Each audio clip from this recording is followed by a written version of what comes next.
93.3 W228CX Indianapolis. 75 years old, and I still wake up with a little guy saluting me. It's the Wake Up Call with KB and Andy. Come on, let's wake up. Gotta wake up. Are you sure you want to wake up to this? Come on now, wake up. I can't wait to wake up. Wake up, idiot.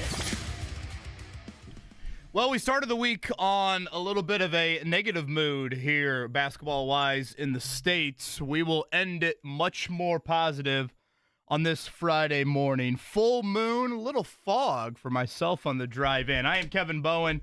You are listening to the Wake Up Call here, 93.5, 107.5. Mark Dykton filling in for Andy Sweeney. Mark Dykton doing double dip right now. Yeah, that's running the board and going to be on the mic here this Friday morning. Did you encounter a little fog from the west side? I did not. There was no fog on my end. I mean, it was a little slick. Like, I stepped out on our front porch, and it was a little icy. I was kind of confused. I was like, wait a minute. It's like 40-something. Why is it icy?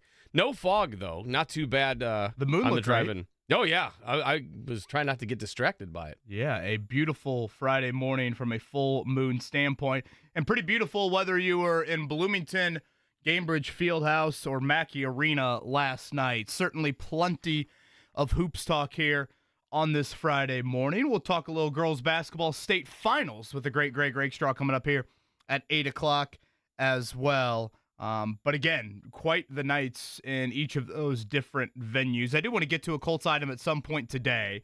Chris Ballard, Shane Steichen going to meet the media Wednesday down at the Combine. I think tentatively, Mark, let's pencil Chris Ballard in for Thursday with us. Okay. That's what it sounds like. And I know you, if you want to, give a little bit of a preview to some of the guests we can expect next week at the Combine. Yeah, so we've got Daniel Jeremiah going to join us on Tuesday. He's going to give us a little preview of, scouting combine stuff and his draft analysis there and everything. And it's him and Rich Eisen, right, on the NFL Network broadcast. Yeah, so Rich Eisen will do his annual 40, I'm sure. We'll see what those times are and everything like that. Line out to Rich Eisen as well, so we'll see if we can get him.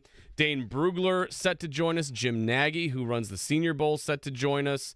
We got a couple other irons in the fire as well. Field Yates, maybe? Field Yates, yeah, he's going to try to swing by. He's doing Get Up all week, so he said he would try to stop by. It would probably be in the first hour of the show. I said, whenever we can have you, Field, we'd love to have you. So again, group sessions for Ballard and Steichen Wednesday afternoon. Ballard with us, tentatively scheduled for Thursday. Again, we'll be down there, I think Wednesday, Thursday, and Friday from the NFL Combine. But let's begin last night. Frankly, let's begin in Bloomington.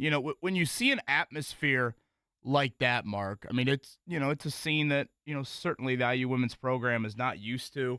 It's a scene saved for whatever. IU Kentucky when I was there, IU Kansas from earlier in the year. I'm always curious, how does the home team react to that? Do you match that atmosphere? And without question, Terry Morin's bunch did exactly that. It was a hell of a first quarter, back and forth.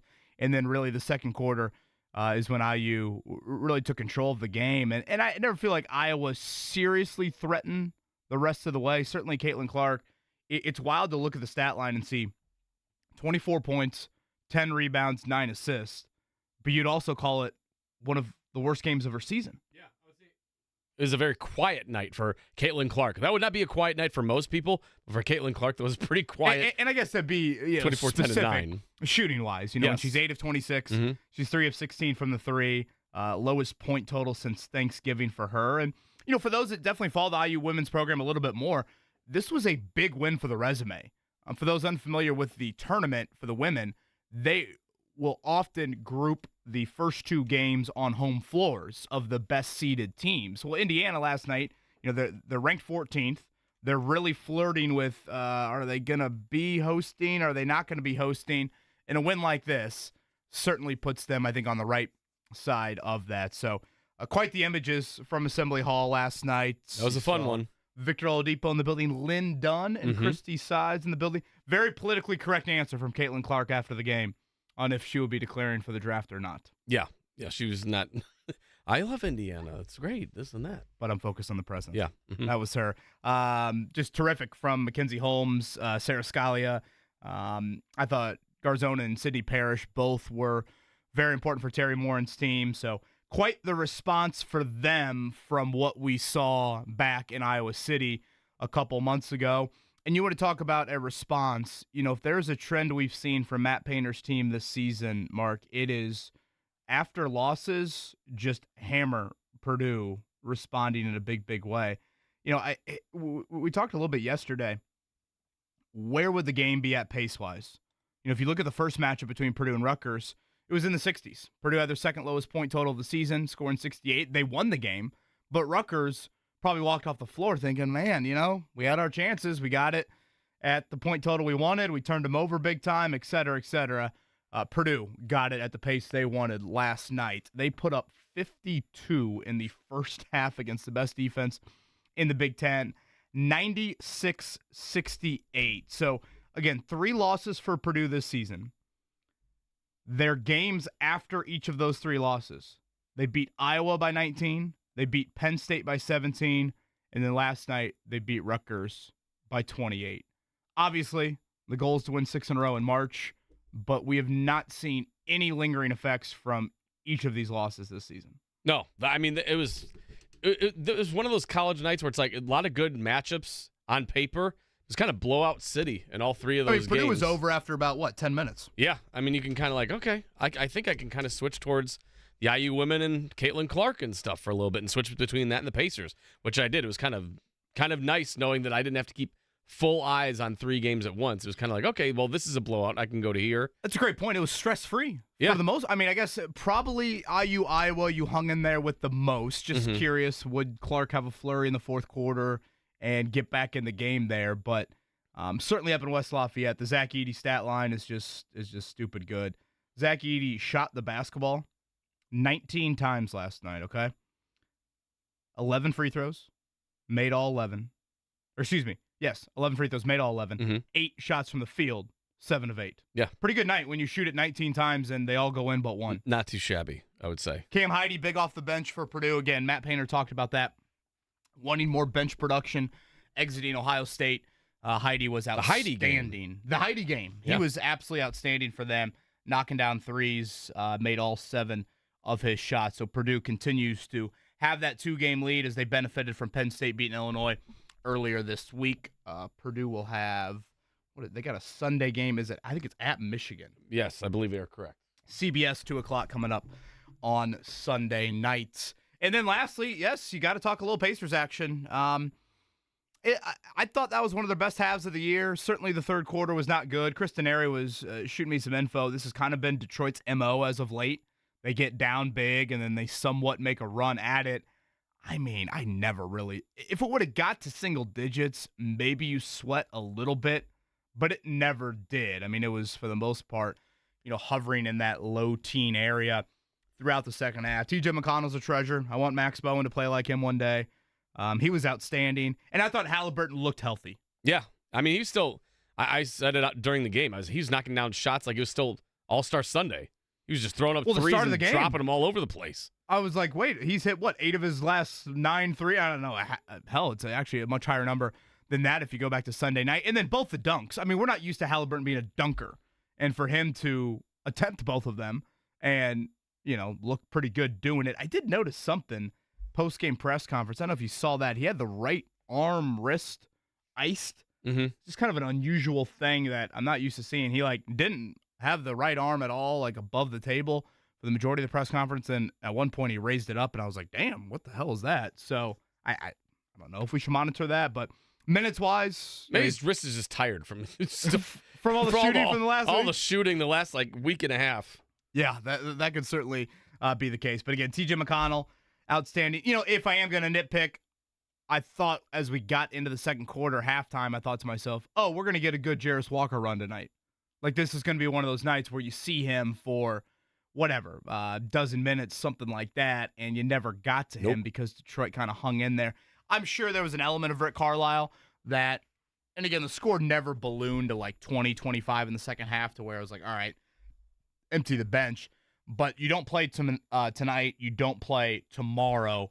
First game back from the break. Maybe you do want to see those guys out there for a good amount of minutes. So the Pacers get it done last night over the Pistons, and we did not get any fireworks from Benedict Mather and Jaden Ivey. I was kind of disappointed. I kept watching. I was looking. I was like, anything? No? All right. They both behaved. Yeah. I was kind of disappointed. Yeah, neither of them great by any means. Mather struggled shooting it. I actually thought he did Nice job getting some others involved. Ivy had a couple moments, but nothing crazy on that end. So obviously a lot of hoops talk here on this Friday morning. Again, if you guys listened to the show yesterday, the back half, Andy Sweeney's voice hanging on by a thread. Is JMV back today? I have no idea. Are we still out of the bullpen a lot? I think we're tapping the arm. Because Jake's heading to Vegas, right? Is he it? Yeah, was he not in Vegas yet? I don't know. I think he's off to Vegas today, so I believe it'll be James Boyd and Jimmy from noon to 3, of course. I thought John said he was going to come back. I think he's got a remote today from 3 to 6, and then we'll get you set for a busy weekend hoops-wise. As we look ahead to tomorrow, it is massive for Butler. Butler-Seton Hall tomorrow night at 8:30. Currently, Joe Lunardi, ESPN bracketologist, has moved Butler to out of the tournament. And he actually doesn't even have them as like the first or second out, if I remember correctly. I thought I saw them a little bit further down than that. So it is huge for Butler because they play Seton Hall. It's a road game. Seton Hall's a team, if you look at where they are right now, from a bracket standpoint, he's got Seton Hall as team 65. So they would be in the tournament in Dayton. Butler is team 72 for Lunardi. So that's the fourth team out. You know, it's one of those things, Mark, I go back to Tuesday night. I don't think Butler gets ripped for losing a road game to Villanova, but it's one of those things where when you miss out, and go back to Creighton, they missed out on Creighton last Saturday. That's now a week they've gone without winning a game. Well, just inevitably, you're going to have other bubble teams that win games during that stretch. So that is something that obviously has hurt Butler here. So it's a huge one on Saturday night, 8:30 tip there from Seton Hall. You got to get that one if you're the Bulldogs, but it's not going to be easy. They do have kind of a murderer's row of opponents this last week. Yeah, I mean, they've had this stretch here really dating back to late January, which has been quad one after quad one after quad one. Again, we'll get a little bit of Colts chatter today. We're 2.5 weeks away from the start of free agency. I know we focused a lot on the big four names for the Colts in free agency. I do think there's two guys that I don't want to lose sight of. Again, they aren't the headliners of this free agency class, but they've been important players dating back to the start of the Ballard era.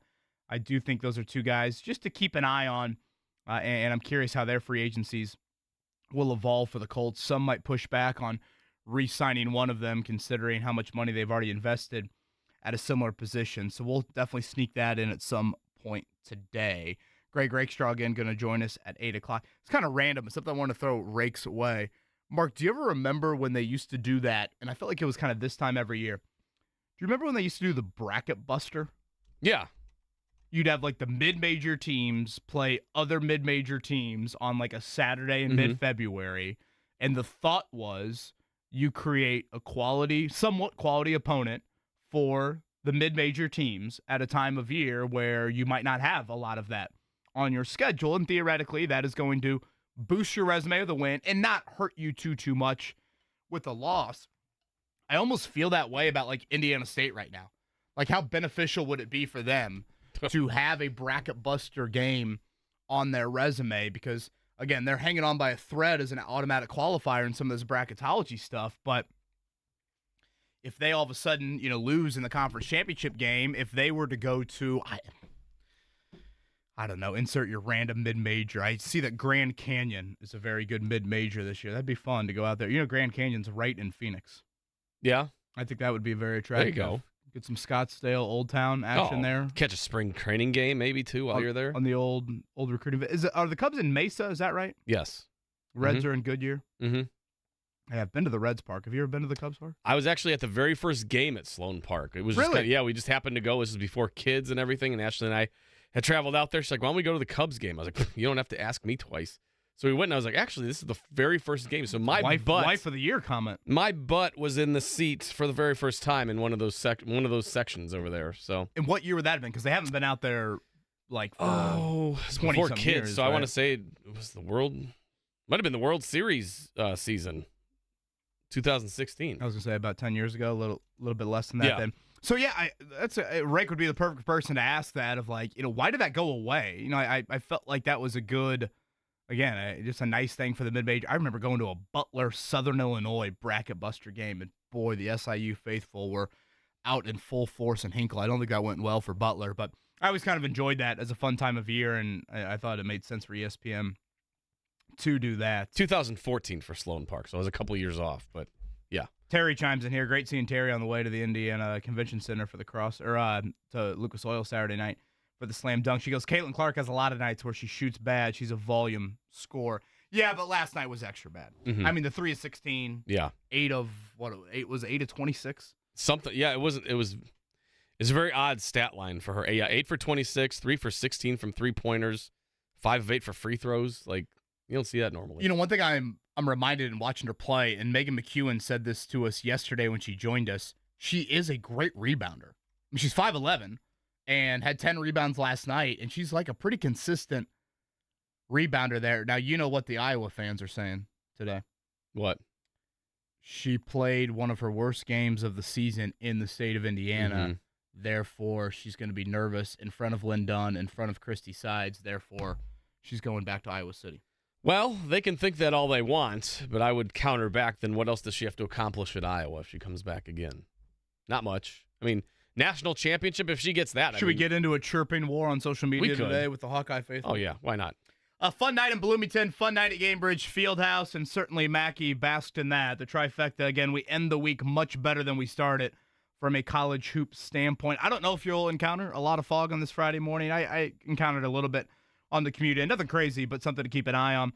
Full moon out here on this Friday morning. Speaking of out, Andy Sweeney is out today, resting that voice. It will be Mark Dykton. It will be myself, Kevin Bowen, here in studio to close out the week. And maybe a producer at some point. We'll see. Emphasis on maybe. Yeah, this is the wake-up call here on 93.5, 107.5, The Fan. The Pacers are breaking all the rules.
Down.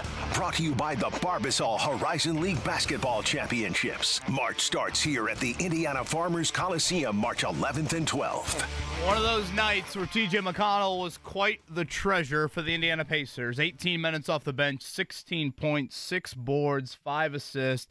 The patented steal in the backcourt. It is amazing. I thought it was funny he did it to a rookie last night in Marcus Sasser. He continually gets that done. How about 2 threes for T.J. McConnell? Back from the break, no hangover in the first half for the Pacers. Here was Rick Carlisle afterwards on the veteran point guard. That's why you have a team, you know. Not everybody's going to play perfect. And, you know, he's a guy that is a constant source of energy. And he did great things throughout the entire game. So, you know, hats off to him. And, look, nobody was perfect in the game.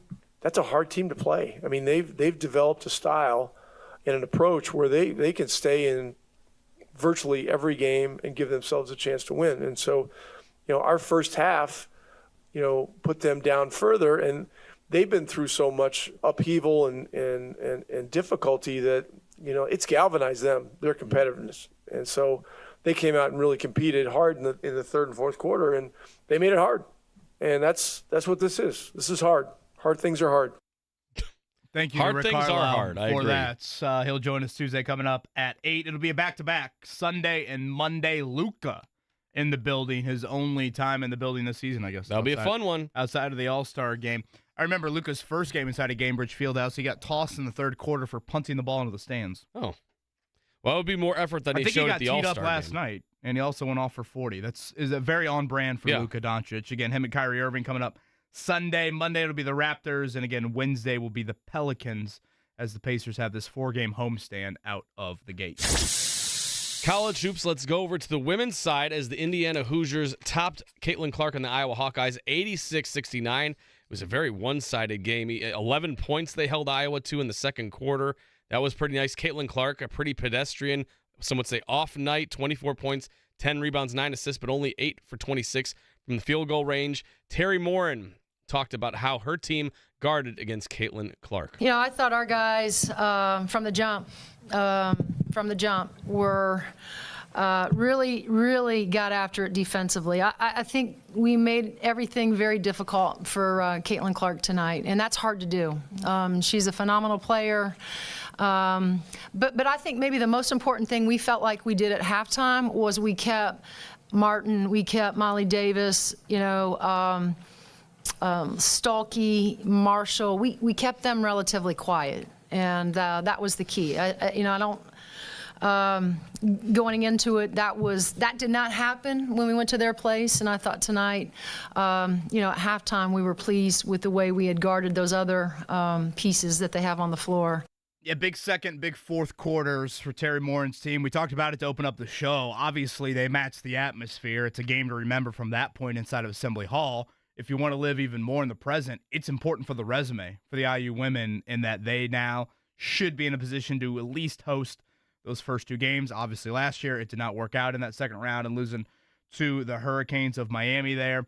But still, that's obviously a goal for them, and it looks like with this win that they should be in a position to do that here upcoming in a few weeks. All right, Purdue, 0 issue whatsoever with the Scarlet Knights from Rutgers. I am still beyond impressed by Rutgers averages 65 points per game, and Purdue eclipsed that by 33. Hell, Purdue had 52 at halftime against that defense. It has not always been the case for Purdue like that against Rutgers. He was Matt Painter afterwards on the scoring outburst. You know, obviously this is one of the best defensive teams in the country, and to put 96 points up against them is something that we haven't done. We might have done it a long time ago against him, but since he's gotten that program established, we haven't been able to really open up and score against them, and they've made it really difficult on us. So this was a big night for us. This is a big win for us. Next up for Purdue, they are at Michigan on Sunday. That's a 2 o'clock tip. Elsewhere in college hoops Saturday, Indiana's at Penn State. That's a noon tip. And a big one for the Butler Bulldogs as they visit Seton Hall. That's 8:30 Saturday night. So Purdue at Michigan, that means the kid that spends the road games in the library, he's now eligible to play, right? They let him go. They uncuff him from his bunk. Okay, so he's out of the 6th floor Mm-hmm. stacks in Ann Arbor, and he's able to play in the game for But 2 right hours. back to then it he on goes their right next back road there. game. Yeah. We'll bring you ramen. We'll bring you your Easy Mac. You do not move from here, little Doug McDaniel.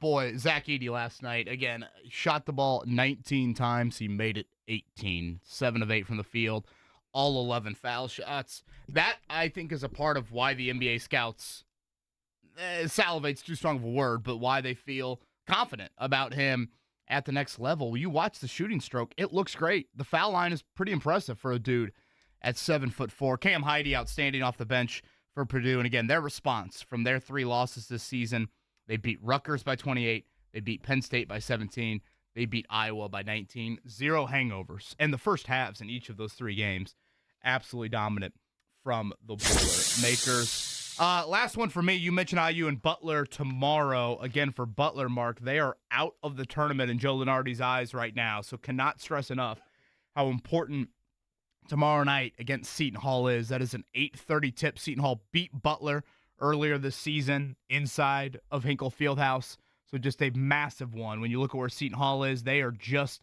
hovering right around the bubble, right there with Butler, really maybe on the right side of it right now, Butler on the wrong side of it, so a huge one for the Butler Bulldogs tomorrow night. Just a couple quick NFL notes. The Chiefs, the rich get richer. They signed punter Matt Ariza, also known as the punt god, after his dropped lawsuit situation that kicked him out of the Bills last year. So they have the punt god now on their team to help Patrick Mahomes as if he needed any more assistance. I know. Even if they do, it'll be like an 80-yard bomb, so the opponent will be backed up on like their own 1-yard line.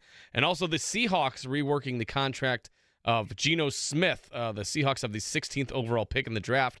If they're reworking his contract, that assumes that he's sticking around and they might not be in the quarterback hunt. Well, I thought a lot of people believed last year, Mark, that if the Colts didn't take Anthony Richardson at 4, Seattle would have done that at 5. They took that Witherspoon kid, the corner out of Illinois, and he had a very nice rookie season there. So, you kind of get into this mold like Minnesota. Remember we had Ryan Grigson on the show last year at the Combine.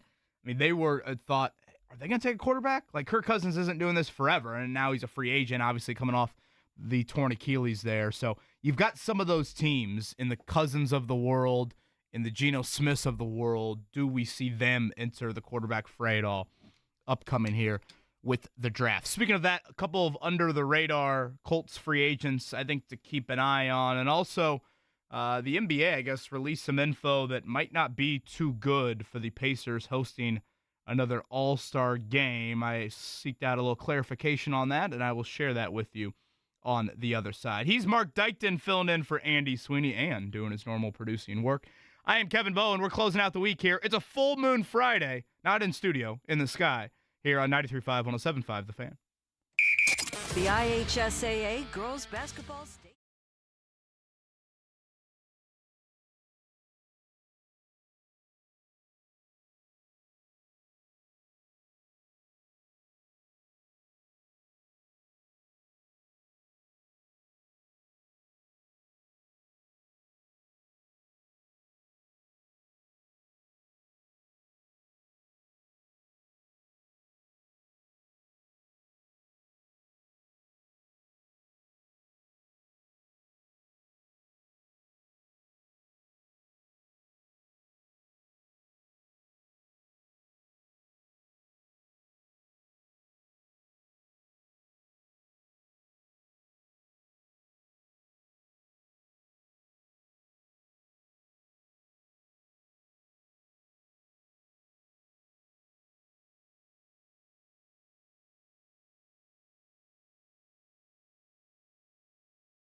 Clark and company. We'll get back into some of the reaction. Great night in hoops, whether you're in Bloomington, Cambridge Fieldhouse, or Mackey Arena. I'm Kevin Bowen here around out the week. Mark Dykton in for a resting/sick, to be fair.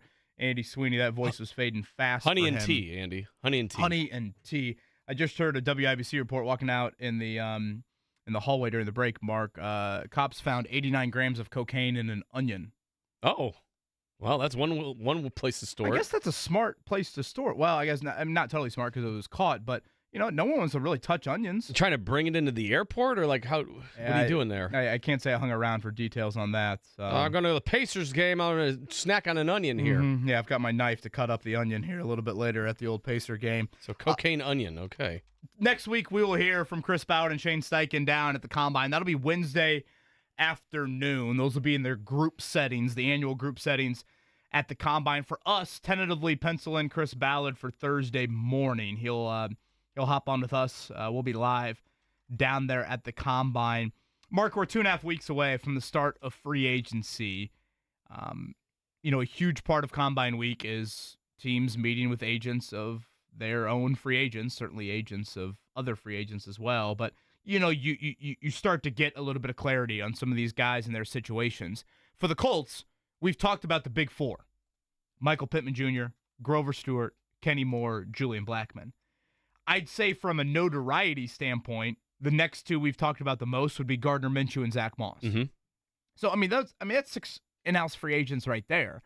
There's 2 more that I'll mention here, and I know it won't get a lot of airtime until something happens with them, whether the Colts re-sign them or whether the Colts move on from these guys. But there's 2 more free agents the Colts have this year that I would kind of put in a green category, and by green I mean you should bring back. I like to kind of stoplight out the tiers of free agents for the Colts, and that would be Tyquan Lewis, and that would be Rigoberto Sanchez. Mark, the Tyquan Lewis story last year was much more than a feel-good story. The fact that he finally stayed healthy, played all 17 games, that's the feel-good nature.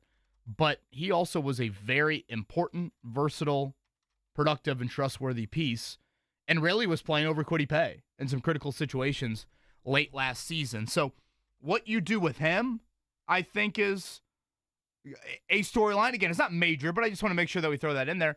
And then Rigoberto Sanchez, their punter is a free agent. You brought up punter news with the Chiefs last segment. Mark, if you re-sign Rigoberto Sanchez, that's a 3rd contract you've given him. And now there are reasons to re-sign him. The guy didn't have a single touchback all last season. He had a career high in net punting average. He bounced back from the torn Achilles very well. But I bring it up to say this. Do you have room to be paying a kicker, top 5 kicker money? And I would assume Sanchez would be very close to that for punter money, maybe more like top 10. But that's a lot to invest in the old kickers. And of the punters that are available on the free agency market, not that you necessarily go down that market, he's the 3rd oldest, which is kind of crazy to think about. Right around 30, right? Yeah. The other one is Cameron Johnston, who was from the Texans. And then the other one was Thomas Morstead from the Jets, who's about as old as I am. So, again, we're trying to maintain a listening audience on this Friday. We won't talk about punters for much more than this brief period, but it's just something to note. Lewis, 2018, Sanchez, I think 2017. I mean, these guys have been Colts for a long time here. And, Sanchez was an undrafted find. And really, it's pretty remarkable how effective Sanchez has been, considering he filled some pretty big shoes. I mean, Pat McAfee was obviously a big personality. He's also a damn good punter. Yeah. And for Sanchez to have done that as well as he has, it's been a great run for him. Will that continue? And that's kind of a little bit with Minshew and Moss. It's like you've got guys that you'd label kind of not the most premium positions, but they would fall into the premium money category for those jobs. Backup quarterback for Gardner, second running back for Moss, punter for Rigo. Do you feel like you can pay top market dollar at those spots, or do you feel like that's a place to penny pitch a little? Yeah, I think you can easily pivot a little bit and go elsewhere at some of those positions. I don't know about Rigoberto Sanchez. I'm sure he loves Indy and everything like that. How willing would he be to take a hometown discount, which sounds kind of crazy for a punter, but that might be what you're looking at. I mean, you have the 5th most salary cap, but you also have needs on many other positions that you need to figure out. You also need to figure out, are you keeping Kenny Moore? That would be a big contract. Michael Pittman Jr., that's a big contract. Do you keep all 4 of the big 4? Right. That to me is a question that I have. I know you have a question in regards to Chris Ballard and maybe the free agency calendar. Yeah. Per se. So, I mean, we're obviously fast approaching the combine, and the Colts have I believe the 5th most salary cap space. They have a lot of needs. They've got a lot of in-house free agents, like we just discussed, that could be due for contract extensions to stay with the team. My question is this finally the year that Chris Ballard spends on day one of free agency? Free agency opens, and Chris Ballard and the Colts have normally been patient, wait and see. They go to day 2, day 3 usually. Are we going to actually get a day 1 signing from Chris Ballard this free agency period? I'm very curious to see that. They have a lot of salary cap space. They have a lot of needs. And there's a lot of very good talent out there at positions that they could easily upgrade at. And I was curious your thoughts on that, because I think that we could see that finally. Yeah, the thing with Ballard and free agency is I've oftentimes said this. I think a few more like high-end quality would be the route that I would pursue. To your point, Mark, the early part of free agency is where some of that action does occur. If you look at the Ballard tenure, the 7 years of it, there are a lot of hits in free agency. I mean, Samson Ebukam from last year is a great example of that. Absolute hit in free agency. I just think at times it's almost too selective. And again, it's the Danico Autry coming to the Colts and saying, this is what Tennessee's offering. Can you sweeten the deal a hair? And then Ballard saying, nope, we've assigned market value on you. We're not going to get into a back and forth here. It's like, well, that's not how free agency works. I mean, if you choose to have that be your philosophical belief with free agency, then guys like Danico Autry are going to walk to a divisional team and wreck you for future years, and that's what Autry's done. So that's where I've had a little bit of pushback. It's, no, at times when it gets to barter time, you got to play the game. Even if you don't want to, that's the store you have to shop in. So that is a question that I think you have. And again, Mark, for the next 2.5 weeks, this is the most in-house watching. Boy, that sounds really creepy. This is the most internal free agent watching that I'm going to be doing for the Colts. I mean, I've never had a free agent class look like this in terms of, man, they've got to bring back Pittman, right? What's the move if you don't bring back Grover? What's the move if you don't bring back Kenny Moore? Julian Blackmon falls into that boat. And again, we're not even getting into Gardner Minshew and Zach Moss, who were two. Without those two, you don't sniff being in Week 18, win and get in sort of situation from last season. So usually Colts in-house free agents, you're like, okay, there's one guy I could see them bringing back. But even that's not a necessity. This season is kind of crazy because you look at it and you're like, they need to bring back quite a few of these guys, I think. Yeah, Anthony chimes in here on Twitter. He asks about Evan Hall. For those unfamiliar with that name, 5th-round rookie running back last year out of Northwestern. Tore his meniscus in the season opener. Never played the rest of the season. Anthony asked if they trust him coming back from the injury to let Moss go. I think they're different players. I think Hall is a little bit more of a receiver first at running back, whereas Moss is your traditional first and second down bruiser. Yeah, did you see a little bit out of Trey Sermon to where you feel good about that? But Hall is definitely a name to make sure that we keep in mind. So again, next Wednesday, Ballard and Steichen down at the Combine. We'll chat with Chris one-on-one here coming up Thursday on the show. I wanted to make sure we got to this. This was running rampant around Twitter yesterday, Mark. NBA All-Star criteria. And Scotty Johnson, if you're listening, could you look this up? And Mark, if you know it, feel free to chime in. I believe there's 2 NBA cities that have never hosted an All-Star game. I want to say Portland is one of them. God, that just screams a Scotty question, doesn't it? Might be spoiling the pop quiz, maybe. Really? I don't know. I was just guessing. I was going to say, I haven't even opened it up yet. But Oklahoma City, their beat writer, well, I mean, I guess, I don't know, is Oklahoma City the other? They were asking the question of like, okay, what would it take or what does it take to host an All-Star game? And according to the OKC beat writer, the NBA has, since the All-Star game here in Indy ended, has come out with a 3-pronged criteria to hosting the All-Star game. Did you say, by the way, that it's 2? Because the article I'm reading says 4 cities have not hosted. Really? Who are the others? It's Sacramento, Portland, Memphis, and Oklahoma City. Really? Memphis is not hosted? That's what it says, and that article was written just like a week ago. Okay, well, yeah, maybe it is more than I thought. So, Mark, there's 3-prong criteria here, all right? 7,250 hotel rooms and a minimum of 3 5-star hotels. That's number 1 on the list. Mm-hmm. Number 2, you need a convention center that has 650,000 square feet of exhibition space. That's number 2. And the third one, 75 nonstop domestic flights and 20 international flights. That's where we get in trouble, I think, Boy, as a city. How to eliminate the middle of the United States. 101 right here. Yeah. Good luck, Memphis. Good luck, Oklahoma City. Good luck, Indianapolis. So I'm reading this, and I'm like, first off, I have no idea how big the convention center is. I've gotten lost in it so many times. It feels like it's 650,000 square feet, but I have no idea.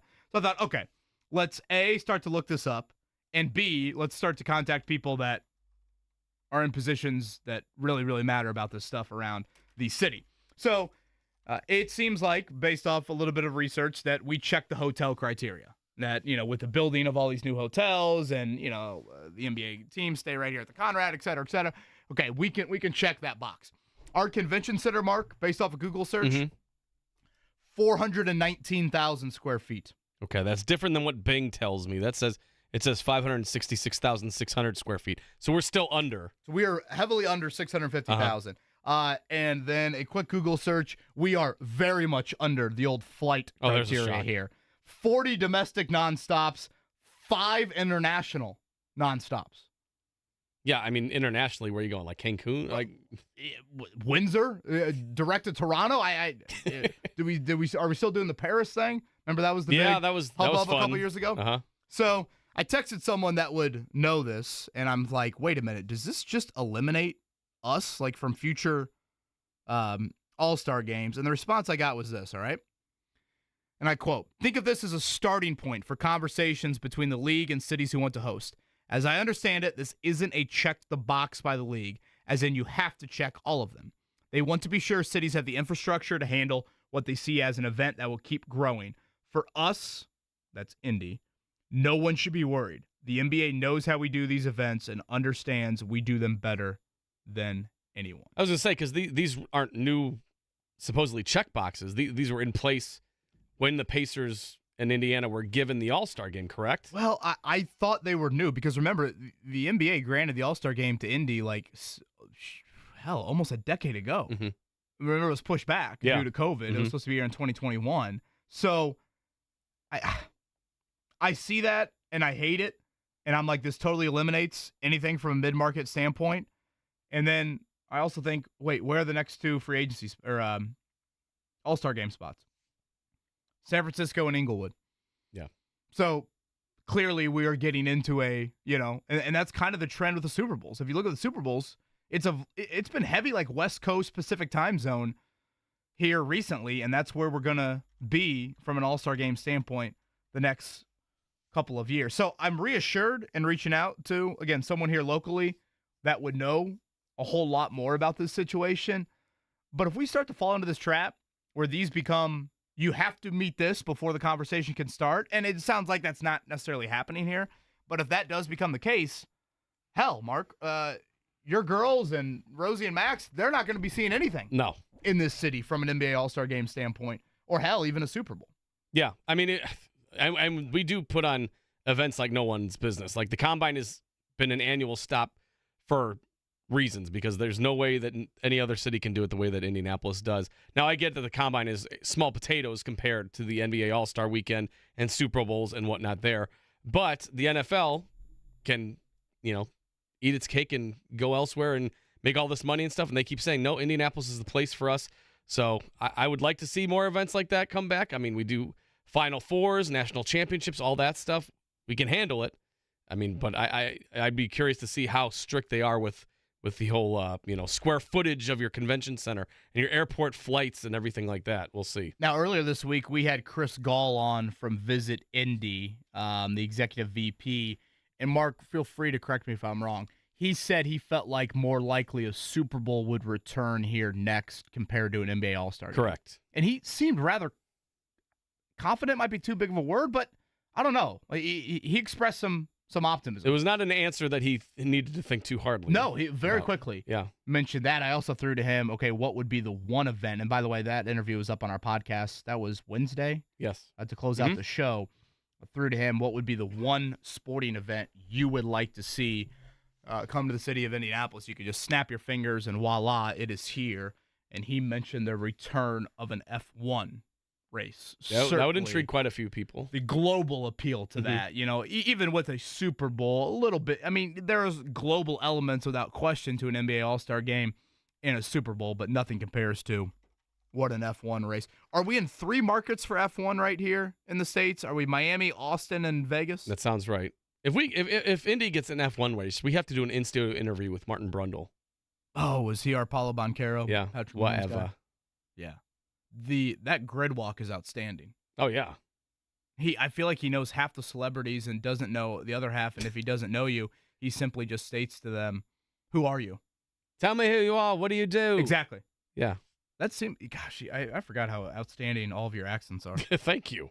Ryan chimes in here. Can you factor in Lucas Oil into the square footage requirement? That's a good question. I would like to think so. Hell, the 2 buildings are attached, but obviously with some of these events, you're using Lucas Oil specifically for event space, like, the dunk contest on Saturday night, whereas convention center-wise, you want it for, more the activation fan fest sort of events. So just some interesting stuff there from the NBA. All right, great night in hoops in the state. Great weekend in the state. I know one man that is very happy about a special call coming his way tomorrow. That would be the one and only Greg Rakestraw. Rake joins us next.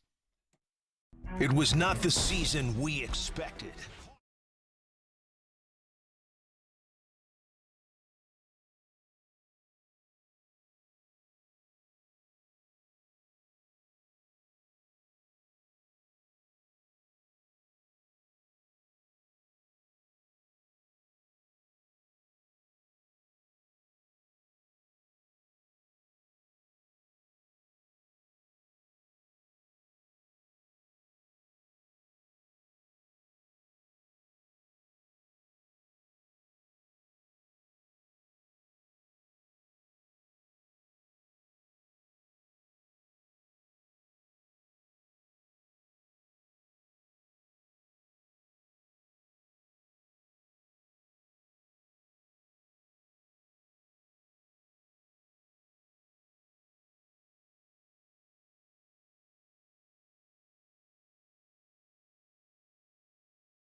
The Wake Up Call with KB and Andy on 93.5 and 107.5. The Fan.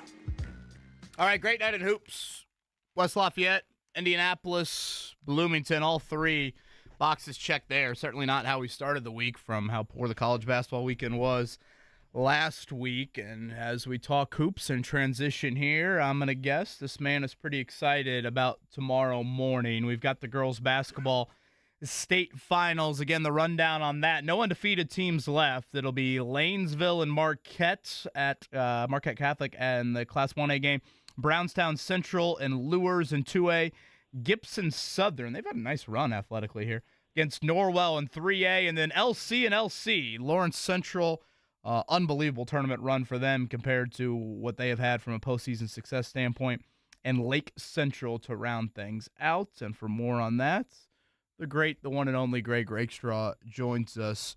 Rake, Lanesville, Class 1A, correct me if I'm wrong, but I feel like you have done a state finals game for them before, correct?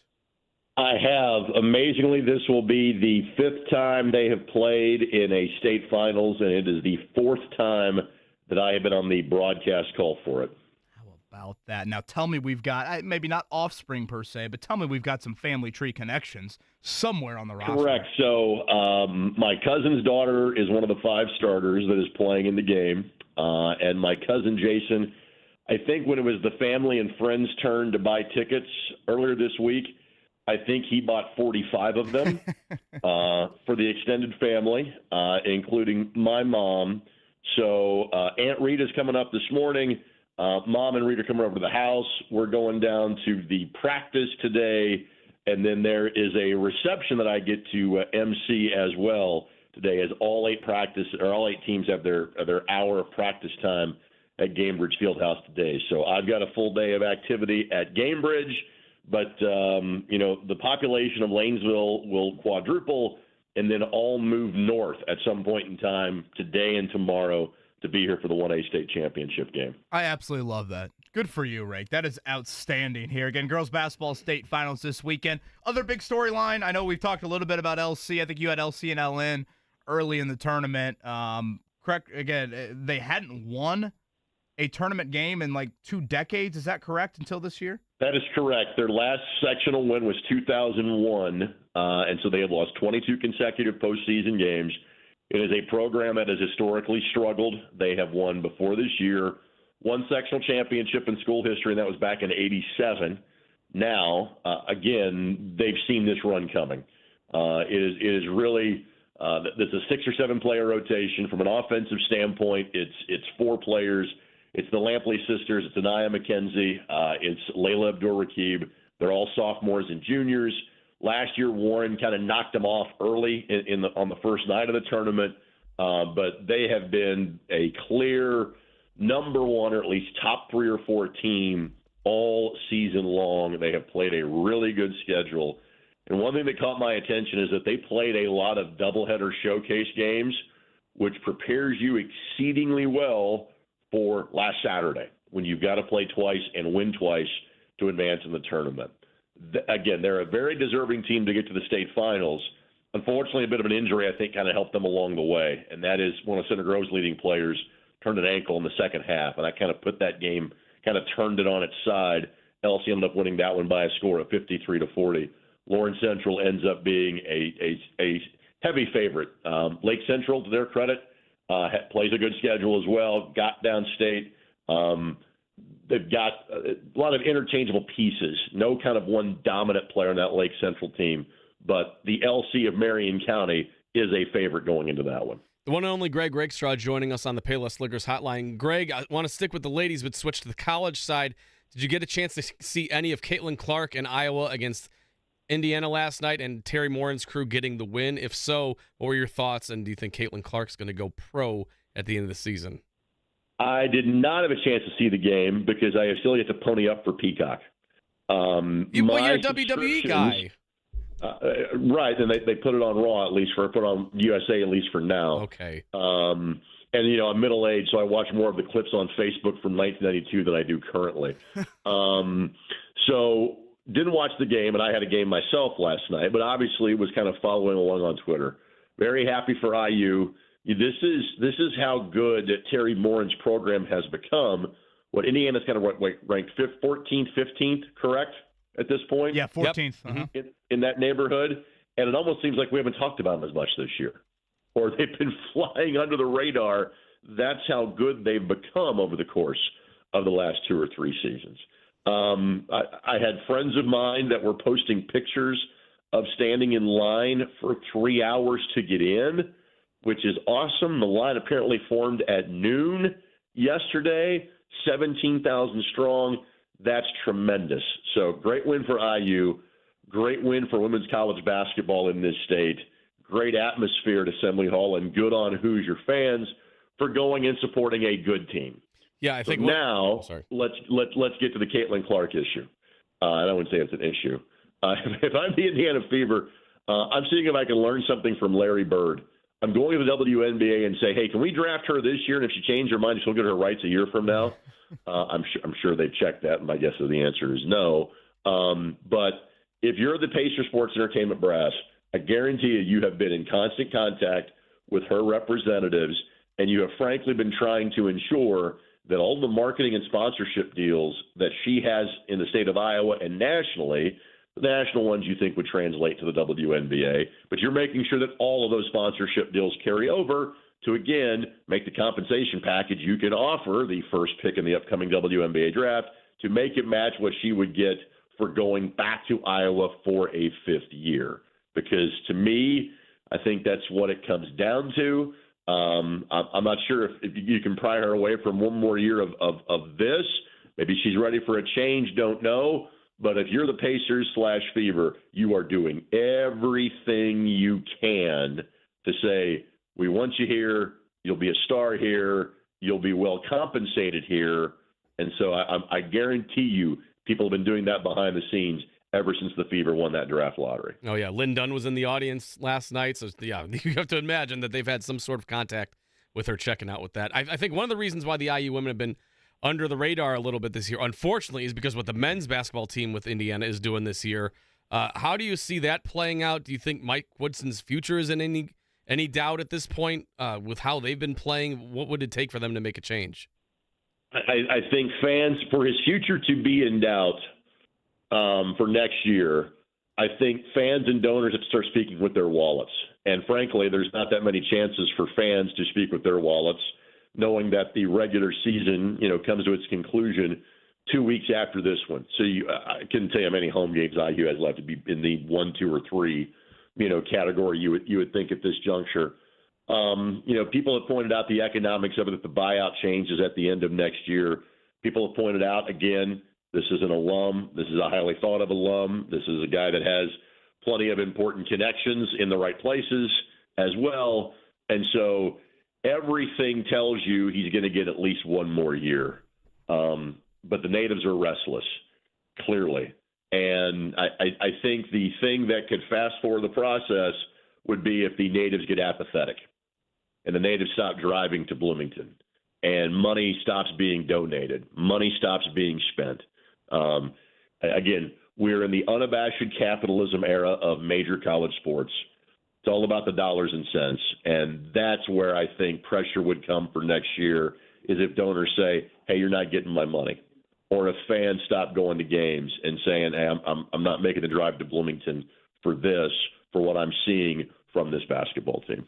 Yeah, like Louisville apathy. I mean, for anyone that's watched a Louisville home game this year, Rake, it is pathetic, honestly, seeing the attendance for their home games. And obviously, and again, I'm glad you bring that up, and let's acknowledge that's the only game in town.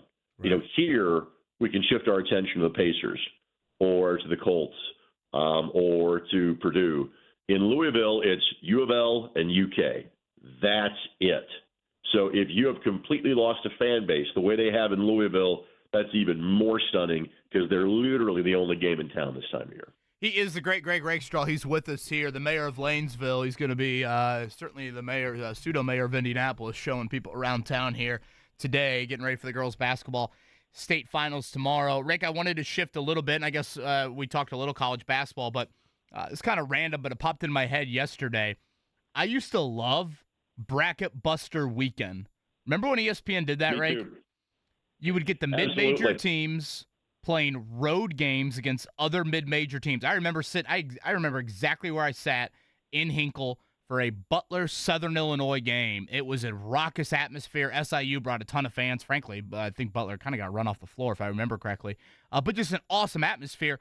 And I bring that up to say this. Boy, wouldn't Indiana State benefit from such a game right now? And obviously they'd have to win the game, but you're in kind of this, they beat Valpo on Wednesday. I mean, that doesn't do anything for their resume. Right. And I just feel like, I guess I'm asking, why did it go away? Because I thought that was beneficial to the mid-major teams. Even if Indiana State were to lose a road game at whoever right now, if it's a top 50, top 60 team, it's not the end of the world. And if they win it, then they boost that resume. It just seemed like something that made sense for mid-major teams, and it got you on a little bit of a national map during the middle of February. That's a good question, and I would direct that question to one of the people that created that event is part of the Radio 1 communications family. Tell me more. Bob Lovell. Really? The coach? So this was in Bob's time. We're in Bob's studio right now. This is in Bob's time of working in the Horizon League office. He was part of the group that was kind of behind this, and I think it started with 16 teams, and then it became like, well, you got to find an opponent for everybody in a different league. At one point in time, I think there were like 144 different teams involved in the Bracket Buster. And it may have been ESPN said, hey, the ratings weren't good enough because it wasn't the major names. I agree with you. I think it's phenomenal. I'm curious if something like this might come back at some point in time because, again, it gives those teams a stage in which to compete on, and it gives you another, now the terminology would be another chance for a quad one win, for those teams that are in the upper half of the bracket. So, yes, I miss it too, but I'm not sure it's coming back anytime soon. He is Greg Rakestraw. He's with us here on the Payless Liquors hotline. Again, another shift of the gears as we often do with Rake. Mark and I were talking about this last segment, and we brought it up to Chris Gall from Visit Indy earlier in the week. Obviously, with the All-Star game exiting town, NFL Combine starting to descend upon Indy. Rake, we asked Chris Gall, what is the one event, if he could snap his fingers, sports-wise, would be here in Indy? He mentioned the return of an F1 race. If sure. I threw that same question to you, anything's on the table, snap of the fingers, what would you say? F1 would be up there. A WrestleMania would be up there. We haven't had one of those, kind of like the All-Star game. It's been 32 years since the last one was at the then Hoosier Dome in 1992. The other thing that it's not going to happen, but man, every time I read a story about it, I go, do they play here temporarily? With the Oakland A's looking for a home for like 3 years, you're kind of like, could we sneak in some Major League Baseball at Victory Field? And I don't think that a Major League team is ever going to come here just because of the proximity to so many other teams. And the Reds pull so many fans from Indianapolis, and the Cubs pull fans from Indianapolis, and to a lesser degree, the White Sox, Cardinals, Tigers, Indians, etc. But that always hits me when I go, man, they're looking for a place to put the A's, and I realize I want to keep them on the West Coast because of travel and things like that. But I've always kind of gone, I wonder if the A's might play a few series here at Victory Field, and how cool would that be to go see A's and Angels, A's and whatever, whomever they would be playing, to go, yeah, there's a 3-game Major League set downtown. How cool would that be? So from a one-off event standpoint, and again, Chris picked F1 because the economic impact was massive for Formula One in this town 15 years ago. Imagine what it would be now. They have a much more, kind of firm plant in the United States with 3 races and Netflix and fandom and whatever the case may be. So F1's a great pick. WrestleMania is always a sentimental pick for me, but I'm kind of curious if maybe, just maybe, for a weekend set or a weekend or something like that, if we might not see a Major League Baseball game or two in this town at some point in time in the next 3 years. I'm all of those things, Rake. Please, WrestleMania, MLB, yes, please. Kevin would be happy that his A's would be in town. That would be fantastic for him. Of course, yeah. Hell yeah. I could get in. I'd be the seventh inning setup guy. Somebody suggested in the chat they would like to see an NHL Winter Classic at the Indianapolis Motor Speedway. And while I think that would be cool, I just think the sight lines that make it impossible that would ever happen. Would you like to see that at some point? Right. It's because of where you'd have to fit the rink. It wouldn't be like this huge amount of seats that you're used to in a stadium. So what I would like to see at some point in time is the Indy Fuel play a game at Victory Field. That'd be cool. Would be cool. And I think Toledo has done that with Fifth Third Park, where the Mud Hens play, the Walleye is the hockey team. I think they've done an outdoor game. I would love to see a Comets Fuel game at Victory Field at some point in time. Again, he is Greg Rakestraw. He's with us here on the Payless Liquors hotline. Rake, if I'm seeing this correctly here and going back to the girls' basketball state finals, LC is the only team within an hour of Indianapolis? Sounds about right. Norwell would be right at about that mark. That can't have happened. Brownstown's an hour from Indianapolis. I mean, it's close. Okay, right basically at an you hour. have no But Indy. to your overall greater point, no, it's not. There's not been there's not a lot of teams close to Indianapolis that made a state championship game this year. Boy, that's pretty rare when you talk, 8 teams in either girls or boys, right? I mean, you talk about the Indy area. Not to say it's always flooded with Indy versus Indy matchups, but I mean, you take the Donut counties plus Marion, I feel like that is not the norm. I would say that the Indianapolis area dominance is a little bit less in girls basketball than, say, you see in boys basketball, and especially in football. It's really prevalent in football. You kind of get that level in boys basketball, and then it seems to change in various other sports. So rare, but not exactly uncommon. I got to go back to last year because you had 2 Harrison County teams, Lanesville and Corydon in 1A and 3A, and then you had 2 South Bend, Mishawaka-ish area teams in Bethany Christian and Fairfield. Like literally the teams could have carpooled to get to the game. In 4A, we had Fishers and Bedford North Lawrence, and then I am spacing who is in is LaPel and Forest Park. So we didn't have exactly that many Indianapolis area teams in last year's games either. So it happens. Rake, a week from today, we'll be at the Convention Center for the NFL Scouting Combine as that gets underway and all that stuff. Colts have money. They've got money to spend. They're the 6th most salary cap space heading into free agency. Question that Kevin and I debated earlier. Will this finally be the free agency period where the Colts sign a legit day one free agent? What say you? I think it's possible. And again, on this conversation, everything that I have cited goes back to a quote that I'm sure Kevin Bowen heard in person from Chris Ballard. And that was the acknowledgement of you got a quarterback on a rookie deal for the next 4 years. It allows you to play the game a little bit differently. I still think the priority is going to be re-signing Michael Pittman Jr. and re-signing Grover Stewart and getting Kenny Moore on the right contract for next year. But even if you take care of those needs, and maybe Julian Blackman is part of that conversation as well. But even if you take care of those needs, you still have money to play with. And again, you don't have to have this huge amount of money picking in the mid-round of the of any round, but especially in the first round, for kind of your rookie pool, so to speak.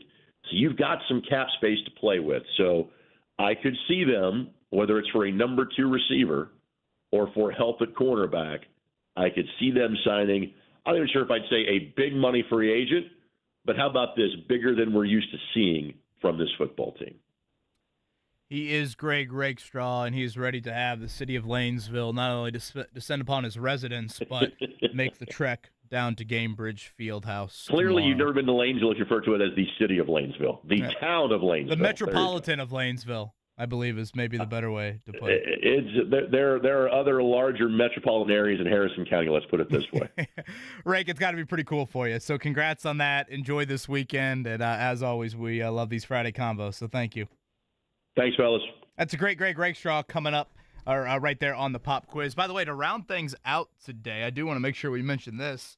Mark, kind of a fun segment we're going to have to end it. Part of All-Star Weekend and the social media aspect to it was one and only Shaquille O'Neal giving some love to the Country Kitchen right here on 18th and College downtown. Their owner, Cynthia Wilson, going to join us here.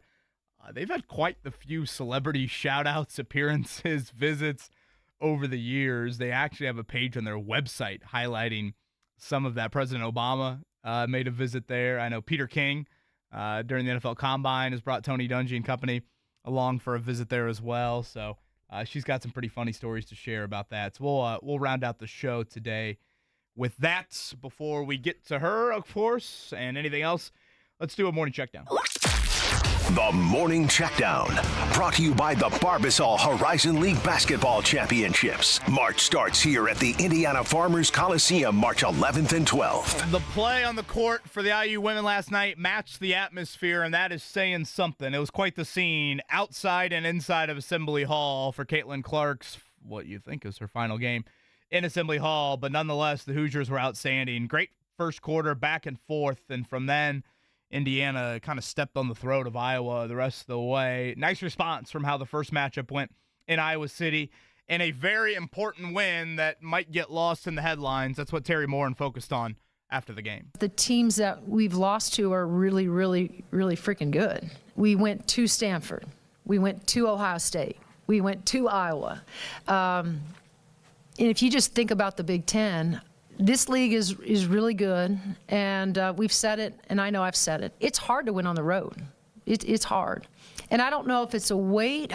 Going back to Michael's question, I think we had to have this one tonight to help us with our resume.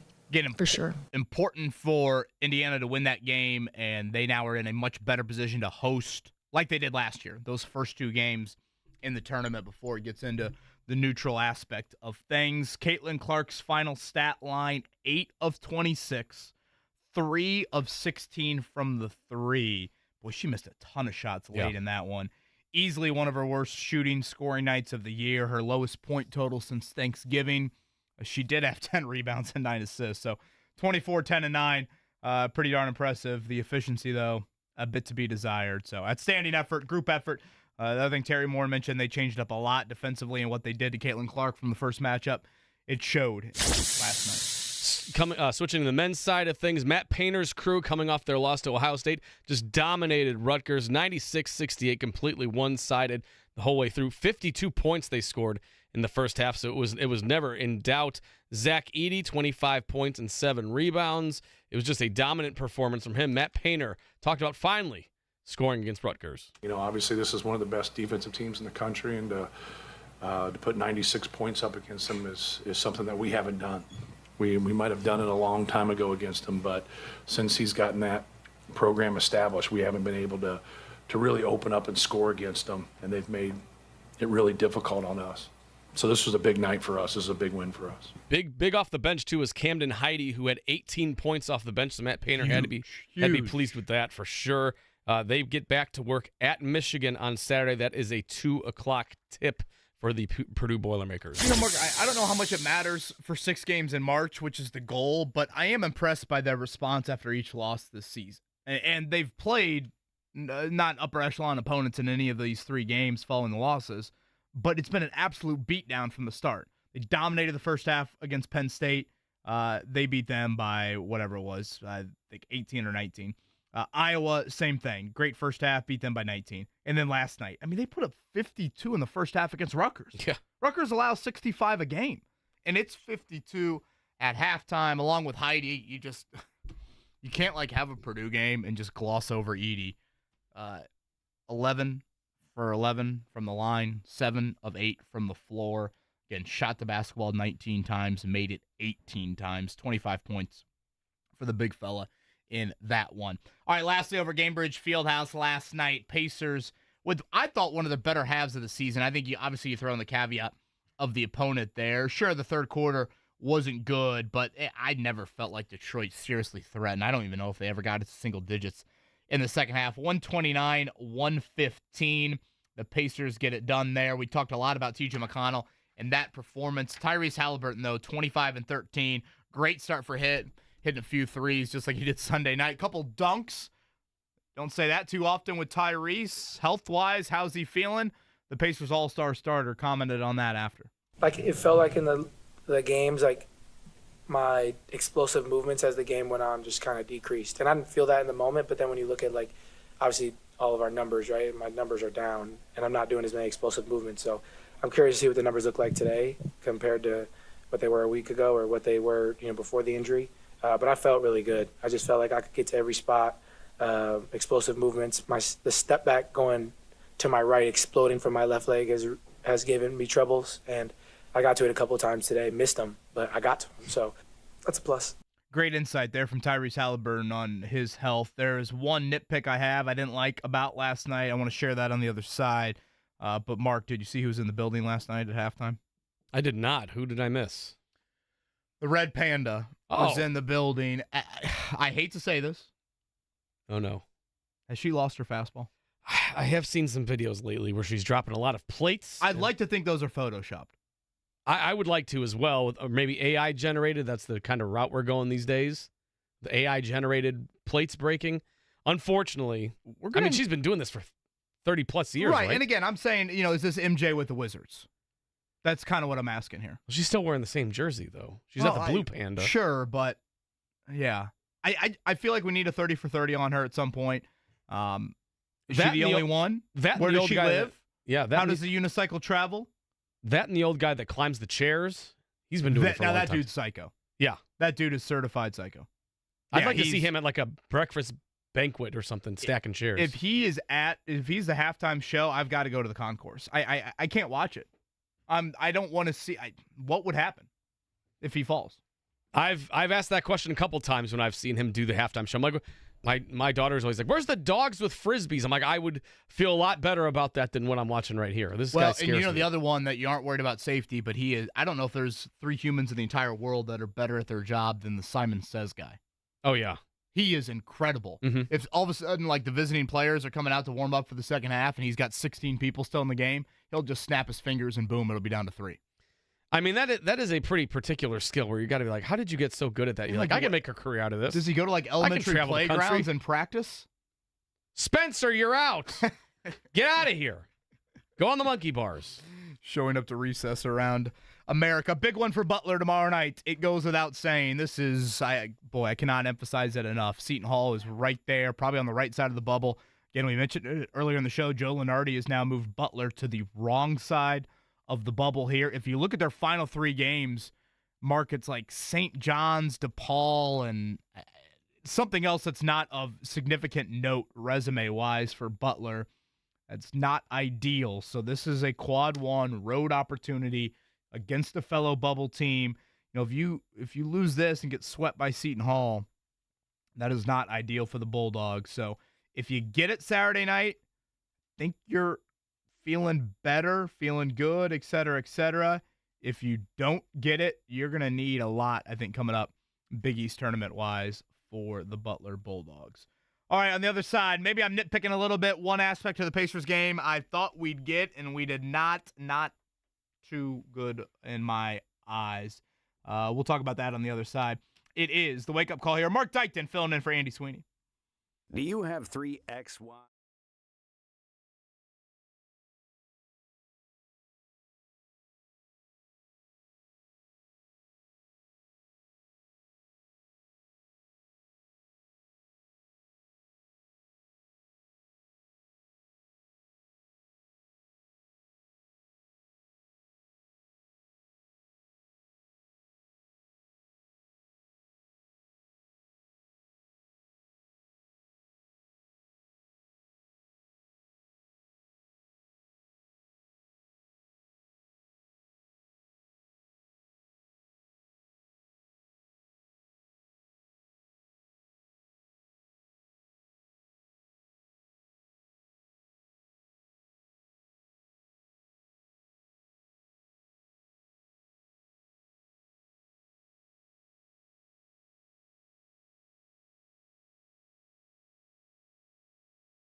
It's the Wake Up Call with KB and Andy on 93.5 and 107.5. The Fan.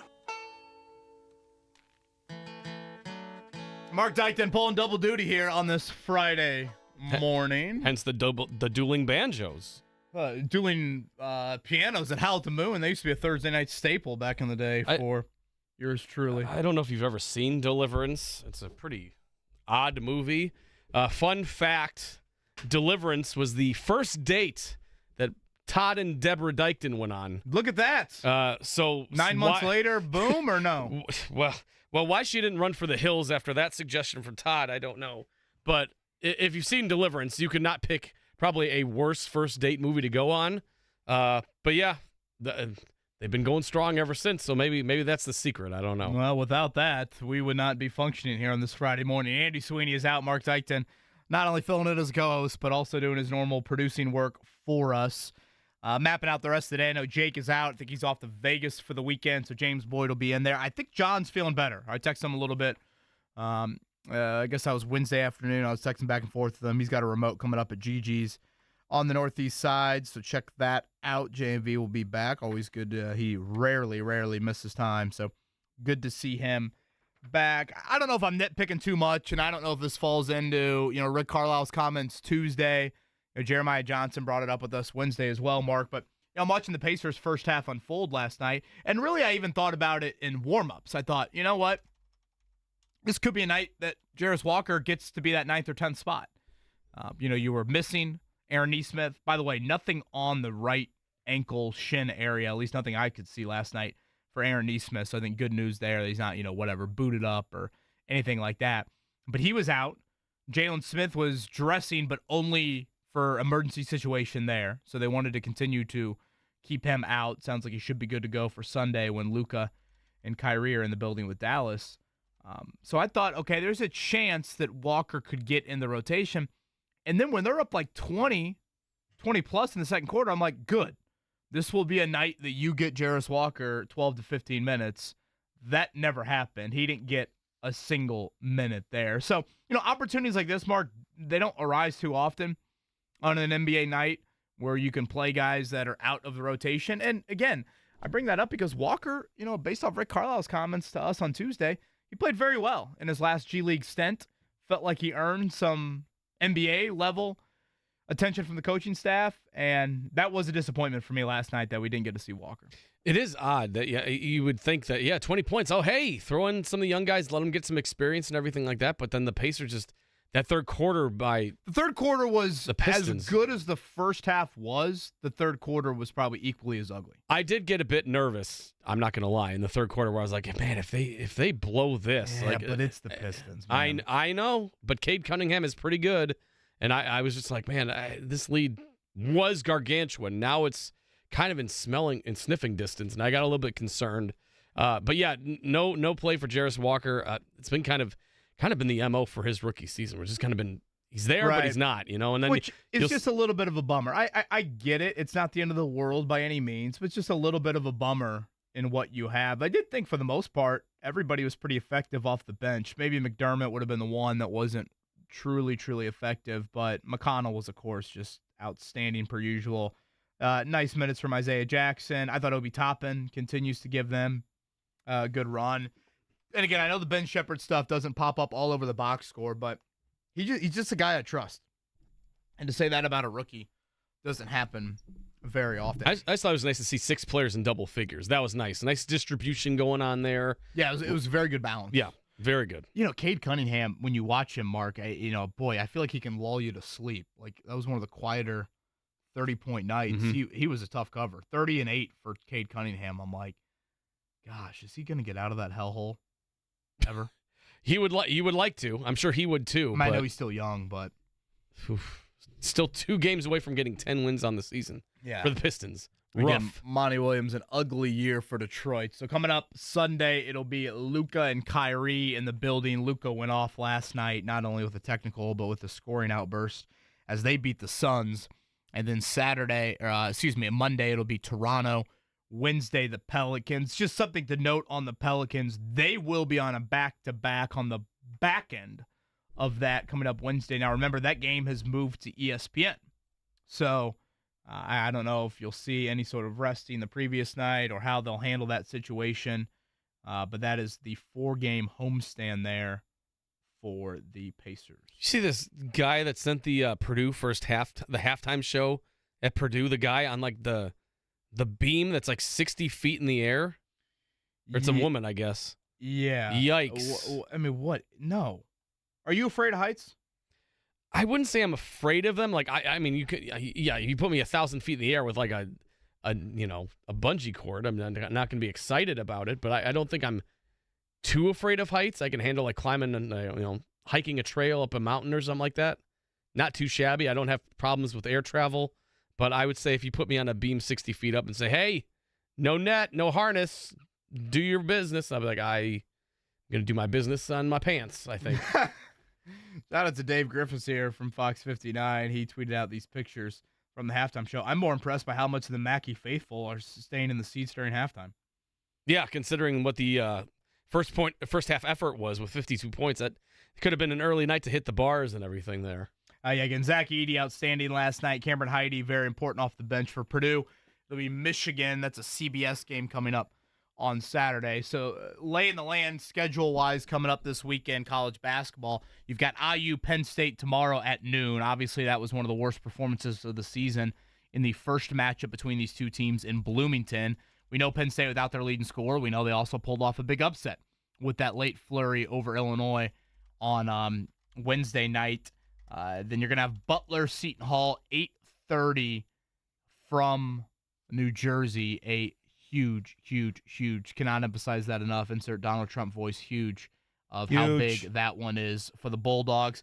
And then Sunday, it'll be Purdue and Michigan Sunday afternoon. Pacers, that's an earlier tip on Sunday, by the way, 5 o'clock tip against Luka. Where does Luka rank on the visiting appeal for an individual player? I think before I've said Steph, and I put Ja Morant kind of up there for the little kids for a while. I don't know if it's still there. I think that's adjusted since.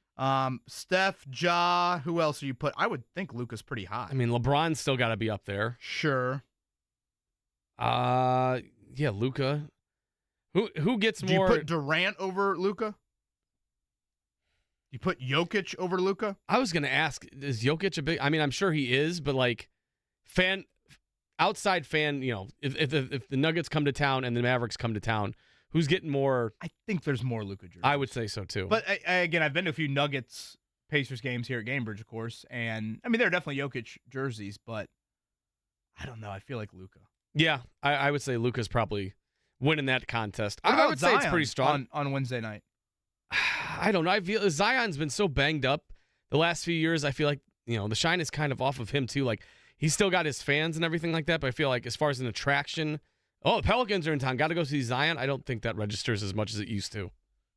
That'll actually be 2 Pelicans games in 3 nights for the Pacers coming up next week. And Zion, the home game on ESPN 7:30, and then 8 o'clock Friday down in New Orleans. Did we look this up last week? Is Cody Zeller a Pelican? I believe he is, yeah. I think we looked that up. And he has not done We Grow Hair Indy? Shockingly, no. He needs to, though. Pelicans won last night. Zion with 27. Cody Zeller, 2 minutes off the bench for Cody. Hey, there you go. Gosh, they went deep into the bench there. Yeah, he could use the hair regrow hair, Andy. Maybe when they're in town, you can give a little, sure, shoulder nudge. 34-22 on the year there, the Pelicans. Again, coming up in about an hour, cool combine story we saw Shaquille O'Neal take to Twitter to talk about his experience at the old Country Kitchen right here in, just north of downtown Indianapolis, 18th and College. They've had quite the celebrity visits over the year. Their owner, Cynthia Wilson, going to join us to chat a little bit about that. It's obviously a freebie Friday for the pop quiz. We'll do that as well. You said your viewing experience last night was concentrated a little bit more Iowa-IU focused because Purdue it got over pretty quickly. Yeah, I was splitting time between Purdue and the Pacers until Iowa-Indiana got underway. Then the Purdue game was well in hand, so I was like, okay, I think I can kind of just go to Pacers and, IU-Iowa. Well, then the Bally Sports app went down for me. Oh, shocking. I know. So That hasn't happened before. Did AT&T have anything to do with that? I don't know. The fourth quarter was underway, and everything was smooth sailing, and all of a sudden I got sorry, there's a problem. And so I was like, okay, well, the fourth quarter just got started. Well, by the time that got fixed, guess what? 10 seconds were left in the game, and they just winded the clock down. And the Pacers win. Oh, all right, well, that was fun. So most of my time actually ended up being spent on IU and Iowa because I could not watch the Pacers game in the fourth quarter because the signal went out. So that was fun. I'm not sure if that happened to anybody else. It seemed that a couple people had that issues. Okay, I didn't see the social media craze. Yeah, so that was fun. So I was splitting time between Caitlin Clark and then reading some Colts Combine kerfuffle. So we can get into that just a little bit later about possibly being in on a tight end. Could they be in on Brock Bowers? That's a note that I saw that I kind of raised my eyebrows. Yeah, there. Daniel Jeremiah brought that up. He'll be on the Combine telecast, and he's going to join us coming up on Tuesday. I was thrilled by this news yesterday. Did you see that the man that, in my opinion, it was horrible at play-by-play, is moving off the Notre Dame play-by-play? Oh, is he? Spot. That has to be happy for you. That would be Jack Collinsworth. I'm thrilled that he's done. So what's he doing then? I don't know. Did they move him frankly, off? I don't care. Was that voluntary or was that you need to get out of here? I don't know. Now, it's interesting because doesn't Chris Collinsworth have a lot of say in NBC? I mean, a you lot would of think people so. feel like he's baked that into his contract. He brought the nepotism to the NBC studios, so I would assume he does have some. Jack brings some energy, sideline reporter, I don't know, pregame show, play-by-play. No thanks. Dan Hicks. That's the rumor there with Garrett. Frankly, I didn't even love Jason Garrett either. I actually liked the old Todd McShay, Mike Tirico duo. That was a good combo. And the duo I like, which again, NBC now is going to be front and center with a lot of these marquee college football games, not just the Notre Dame. They obviously have the Big Ten deal as well. I do think Noah Eagle's great. He is really good. And I think him and Todd Blackledge make a good team. Mm-hmm. Yeah, I do like them. I think the thought there is whatever the NBC marquee game of the week is, they'll do. If I'm not mistaken, I believe they did Notre Dame, Ohio State last year. So they'll kind of fall into, if Notre Dame has the marquee NBC game, they'll slide them into that booth. But yes, I was thrilled by that. All right, coming up on the other side, we'll get back into a little football conversation. We might ask Marc Dykton about his Bears. Where does he see Justin Fields ending up? There's been a little bit of chatter about that here in recent days. How will that domino effect impact potentially the Colts and certainly the draft position of some teams? We'll do that here in a bit and continue to recap a busy hoops night around the state. Kevin Bowe and Marc Dykton here, 93.5, 107.5, The Wake Up Call. Back in my day,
It was a full moon Friday, not myself in studio. That'd be horrifying. Mark Dykton has already seen me. Actually, you didn't see me shirtless, correct? No, I was you were out that day? I was thankfully on a vacation day, but I did get the direct messages and the notifications, and I just said, "What in the hell that is one going on?" dude While I'm pick out of stitched town? me next to ET, and I don't know if I really appreciated that. I laughed at that one. I'm not going to lie. Now, if Notre Dame wins 4 in a row at Syracuse tomorrow, I might have to break that back out here for my Fighting Irish. Oh boy.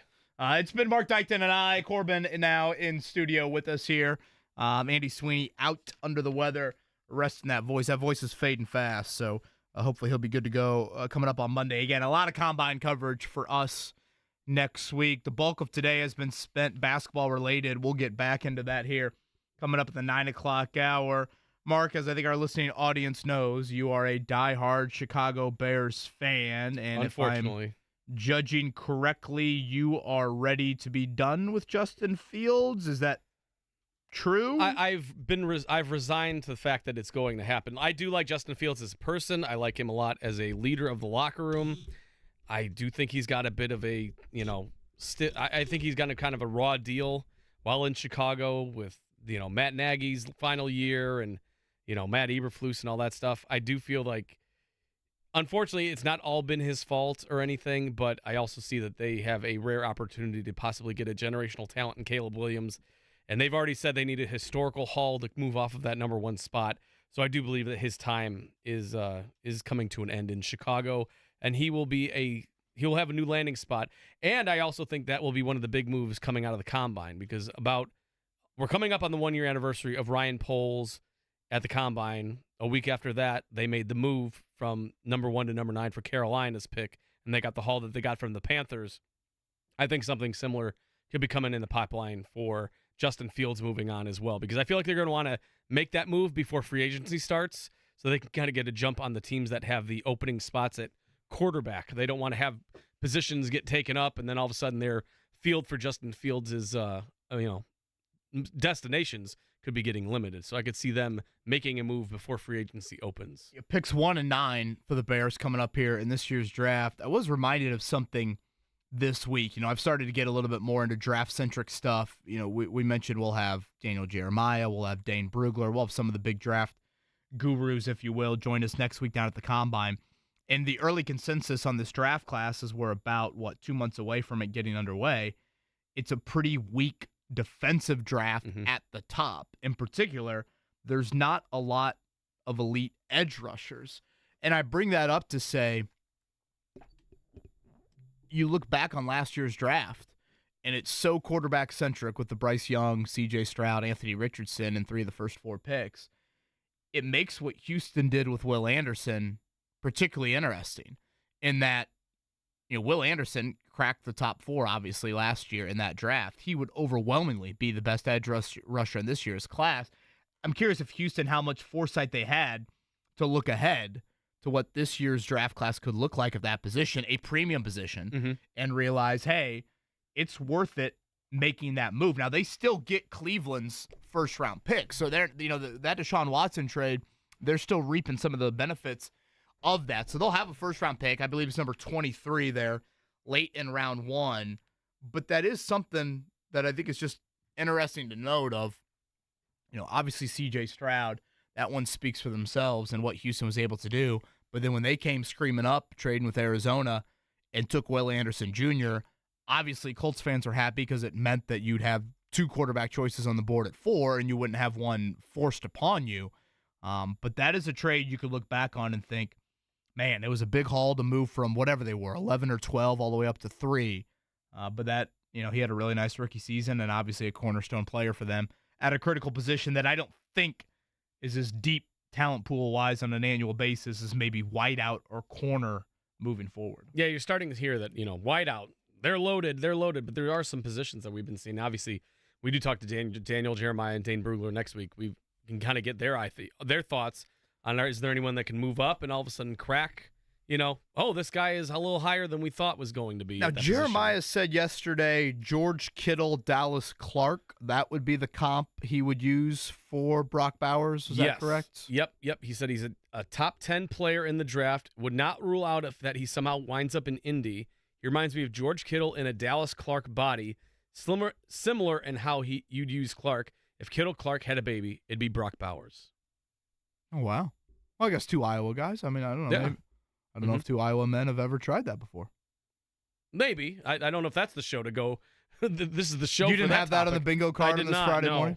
No, but yeah, George Corbin Kittle with a wry smile. He's choosing not to comment on Dallas that. Clark is a pretty fabled name in this Sure, town. and Dallas George Clark, Kittle, obviously one of the top 5 tight ends in the league right now. So that is solid combos right there for Brock Bowers. Clark, a former first-round pick, obviously here, and Kittle a little bit later, but certainly 2 very decorated tight ends in their respective NFL resumes. All right, a lot of hoops talk coming up at the 9 o'clock hour. It's also a freebie Friday. Should we give away a 4-pack, Mark, to Butler? Sure. Let's do that. Butler St. John's coming up next Wednesday.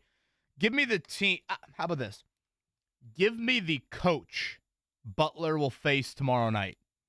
Butler's got a game tomorrow night. It's huge. Who is the coach of that team?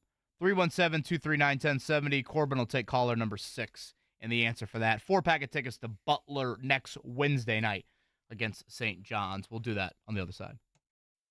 The Pacers are breaking.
Final hour of the week here. It is the wake-up call on 93.5, 107.5. The Fan. Mark Dykton in for an under-the-weather, losing voice, Andy Sweeney. You lost the voice last week, right? Yeah, so, I mean, if the trend is our friend, You better be watching out for Combine Week, Kev. Could I'll be coming next. out your way. Gosh, that sounds like an awful time for that to happen again. Ballard and Steichen will meet the media Wednesday down at the Combine. We'll be down there, I believe, Wednesday, Thursday, Friday.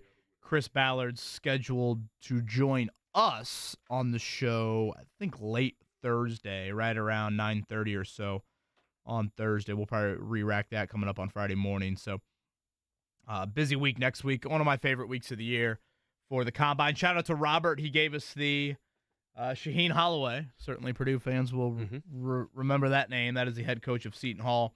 So we gave away a 4-pack of tickets to the next Butler home game. Big one for the Bulldogs coming up tomorrow night. Shaheen Holloway, a 4-letter word for Purdue fans? I would say so. That and the Tobin character. And the peacock drop I play on occasion. Again, I can sit here and be like, I've been very impressed by how Purdue has responded from each of their losses. Don't know or think that matters much for March. Am I underselling that? Doesn't matter for March? I mean, in March, if you lose, your season's over. No, I don't think you're underselling it. I mean, I guess if they would lose in the Big Ten title, then, or, at some point, if they lose in the Big Ten tournament, Yeah, but that's still not, you're not out of obviously the big tournament at that point. Your seeding may change a little bit, but, I mean, barring like a first, a really quick exit out of there, I can't imagine they're anything less than a 1 seed at this point.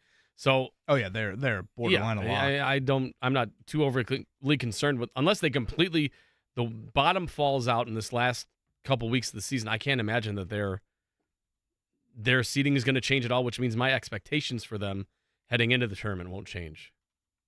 Does that change for you? No. I don't think. I mean, opponent-wise, I know they do face the rematches with Illinois and Wisconsin coming up. A lot of people reacting to, lost Sunday. Oh boy, look at the calendar. Purdue all of a sudden is seeing the ghost of Christmas past, and here you go. It's happening again. That's why I've brought up Lance Jones so often this season. Mark is an X factor for Purdue. Lance Jones was not on the floor against Fairleigh Dickinson. He was not on the floor against St. Peter's. Does he naturally get asked about the March losses? Sure. But that dude is pretty crazy and pretty forgets about the last play pretty quickly. That I think that's a critical element to Purdue. Because, what stood out. Something in the name, Lance, that he brings out the crazy. Something.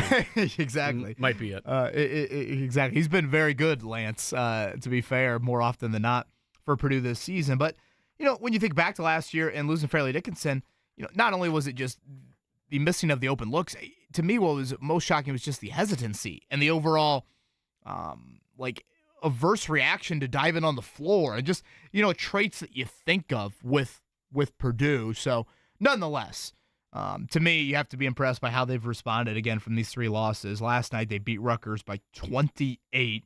They put up 98 on a team that averages giving up 65. One of the things Matt Painter wanted to focus on after that Ohio State game, need more bench production. And he meant it not necessarily like, I don't need outright points, but I just need, when guys are on the floor coming off the bench, give us what we are asking from you. I don't think they're asking Cameron Heide to hit all 7 shots from the field and score 18, but he certainly did that for you last night. So big for Heide. He had been a bit quiet here as of late. I think you still want to see more from Fletcher Lawyer.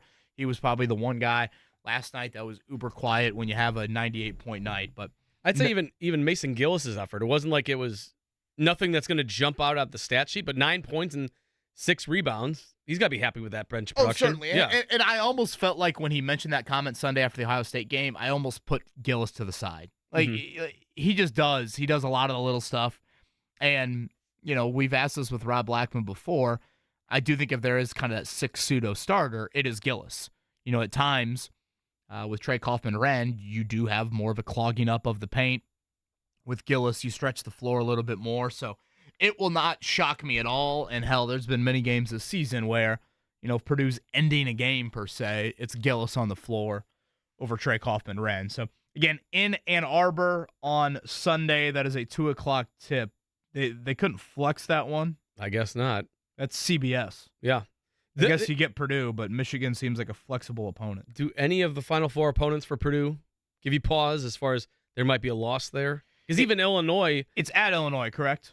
Yeah, but, maybe, but Illinois didn't look good the other night either. So, I'm not sure really what to make of He them. did face Terrence Shannon Jr. in that first matchup, if my memory serves correct. He's obviously back for that one. Another question you would have, too, is have you locked up the Big Ten by that? You're 2 games up. Is that the final game, or is Wisconsin the final? Wisconsin's the final one. Don't they still have Michigan State? Yeah, so it's at Michigan on Sunday. Next Saturday, home against Michigan State. Then March 5th, which is a Tuesday, at Illinois. And then Sunday, March 10th, you wrap the regular season home against Wisconsin. 4 games, 3 different networks. Welcome to Big Ten basketball. Again, Indiana will be on Big Ten Network tomorrow. That is Penn State. Penn State has dismissed their leading scorer. Kanye Clear didn't play, actually, against IU in that matchup, that ugly second half for Indiana a few weeks ago at Assembly Hall. That was quite the scene last night. The images of the lines getting into Assembly Hall is probably what stood out to me. Sure, the whiteout and just the general crowd noise you could feel, but more than anything, that was quite the anticipation for her. And we rattled off, Mark, yesterday, some of those ticket prices. That was insane. Yeah, and you're just thinking like hours ahead of time. I mean, you got families with young kids there and everything like that, but you're just like strapped in. Like, thank God the weather was pretty manageable yesterday. It wasn't like a rainy or snowy night or anything like that where you could be potentially like having issues or anything like that. It was a nice, cool night. Wasn't too bad, but man, waiting out there for that long. And yeah, you said the videos just kept going and going. You see like even the fast frame videos and just stretching around the entire building. Did you happen to see Laval Jordan's tweet? I did not. So he tweeted a few pictures from the game. He went with his daughter, and he also, took, a picture, obviously, of the court and a picture of the line getting in. He tweeted, crazy line for the Caitlin show in Bloomington. One security guy told me that a guy drove in from Idaho to get in line at 6 a.m. From Idaho? From Idaho. Now, I need to Jake Query would be guessing how many hours it is. Mark Dykton, Boise to Bloomington. Give me a guess. I mean, this is a complete guess. I'll say 8.5 hours. Oh, gosh. Double it, right? I don't know. I have no idea. Boise to... Do we believe that? That seems... Oh, my gosh. Triple it. What? 27 hours. What? Boise, Idaho to Bloomington, Indiana. There's got to be more efficient road games. Could you not go at Nebraska? At Minnesota? Hell, just go to one of the non-conference Iowa games? Yeah, Boise through Salt Lake, through Wyoming, through Nebraska, Kansas City to St. Louis. Were there no flights? Beautiful Effingham. Oh, Effingham. I got a speeding ticket there. Really? Yeah. Is that where the cross is? The big old cross? Oh, yeah. There's no flights. I mean, I know we were talking about that earlier with All-Star Game stuff. You can't get a flight from Boise, Idaho to even like Indianapolis and just kind of get a rental car at that point and just cut some time out? 27 hours, Boise. And again, I would put my foot down there. I'd be like, no, we're flying or we're not doing it. This is some of, what we could be getting here from a Caitlin Clark experience. And that happens quick. The WNBA draft, one thing that's different about the, how their offseason calendar is you go draft like right into the season. So the WNBA draft is April 15th, 2024. So think about that. Their Final Four ends like early April, like the men. And in less than 2 weeks later, you have the WNBA draft. So you're going to get a very quick, do you declare to draft? And then Mark, the Fever's first game is May 14th. I mean, we could be less than 3 months away from Caitlin Clark in a Fever uniform. That's much different than how the NBA offseason calendar works, where you have the Final Four in April. Now it's going to be a 2-day draft for the NBA. That's in late June, and obviously your first game now is late October. So I guess technically, if we want to get technical, the home opener for the Fever here in 2024. And how about this? I find this interesting. You go up to ESPN's schedule, okay? Mm-hmm. The home opener is Thursday, May 16th, all right? The season opener is at Connecticut on Tuesday, May 14th. They've got the little ticket tab for each of these games. The ticket for the game at UConn at Connecticut would probably be the better way. They're the Sun, right? The Connecticut Sun, yeah. Tickets as low as $24 for that game, okay? Mm-hmm. That is a road game. For the Fever's first home game, the ticket tab releases tickets as low as $169. $145 difference. You think there's some anticipation for Caitlin Clark's home debut? Is that the most expensive ticket in WNBA history? Well, here, I'm scrolling through the schedule. At Washington, tickets as low as $206. Are people really projecting her? Like, is the secondary ticket market already there for her? I guess it shouldn't shock me when we rattled off the ticket prices last night in Assembly Hall. I don't know. Somebody in the chat says, "Are you sure he didn't miss here and it was Iowa instead of Idaho?" That's why I guess 8.5 hours. I'm rattling off the tweets. It says Idaho. And somebody else said 27 hours and where they say 20 where to go. 20 driving 26 hours to watch Caitlin Clark go 8 for 26. Ouch. That's true. Yeah, one of the worst shooting nights of her career, of her season, I should say, is probably the better way to put it. Again, the lowest point total for her since Thanksgiving. Terry Moore mentioned after the game they changed up some things from the first matchup and how they guarded her. And boy, Clark went off in that first quarter. When I think she had 13 of their 20, I believe, at the end of one, and you're thinking to yourself, here we go. Yep. Is these one, and showing Maddie Bowen, and she's like, you know what? I want Caitlin Clark to score, 40 or 50 in IU to win the game. Mm-hmm. Obviously, IU won. You didn't get Caitlin Clark on that level, but nonetheless, a very important win. So we'll see if they match up for a third time coming up in the Big Ten tournament. I wonder where that is. The men are in Minneapolis. Are the women there as well? Don't know. Are you one of those people that say Caitlin Clark's legacy is that she hasn't won a national championship yet, therefore she can't be considered as great as she is? I think that's kind of asinine. They're in Minneapolis. Okay. Yeah, no. I think you can be an exceptional individual player and be a great talent. I do think there is something to be said for championships. Mm-hmm. And I guess when I hear the word legacy to me probably incorporates the championship label to it, but like just individual talent, individual player, I think you can kind of separate yourself from that. I know we're really kind of parsing words there. Right. I don't know if that's the exact way to describe it. No, I agree.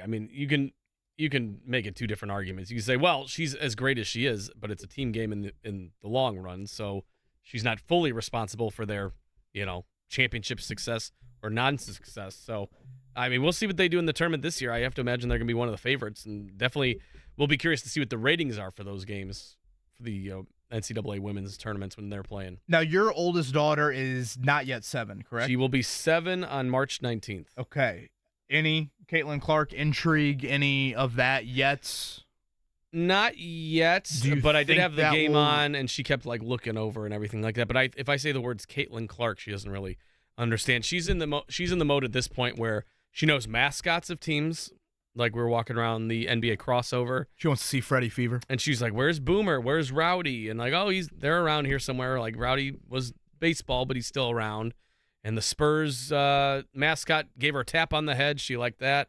But she's more in the mascot mode right now than she is knowing players and everything. But I am curious, I don't know, ticket demographic or just how the season tickets for the Fever will evolve if indeed this does happen. Caitlin Clark, for those that missed it last night, in front of Lynn Dunn, in front of Christy Sides, Fever GM and head coach, very politically correct after the game, to be expected.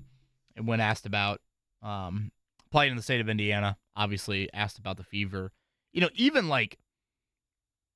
I would think from a, seamless transition to a professional environment, I would think playing for the Indiana Fever would provide something somewhat similar to her lifestyle right now. Yeah. It's Midwest.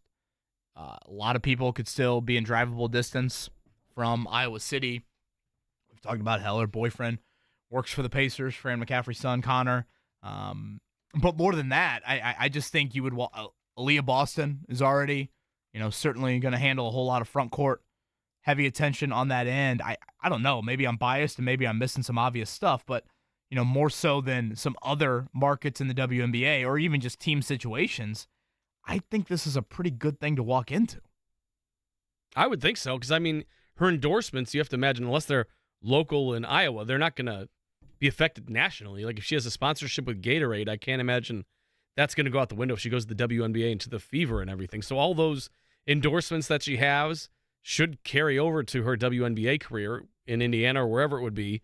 And, yes, the WNBA contract isn't as lucrative as it is for the NBA, but that's also all the endorsement money should carry over, should cross over from her college days, I would assume. So she should be set in that aspect. One other aspect, moving from Indiana women to the Indiana men, we did get late last night from an NBA standpoint. You got a little Jalen Hood-Schifino, Trace Jackson-Davis on the floor at the same time as the Warriors handled the LeBron-less Lakers in that one.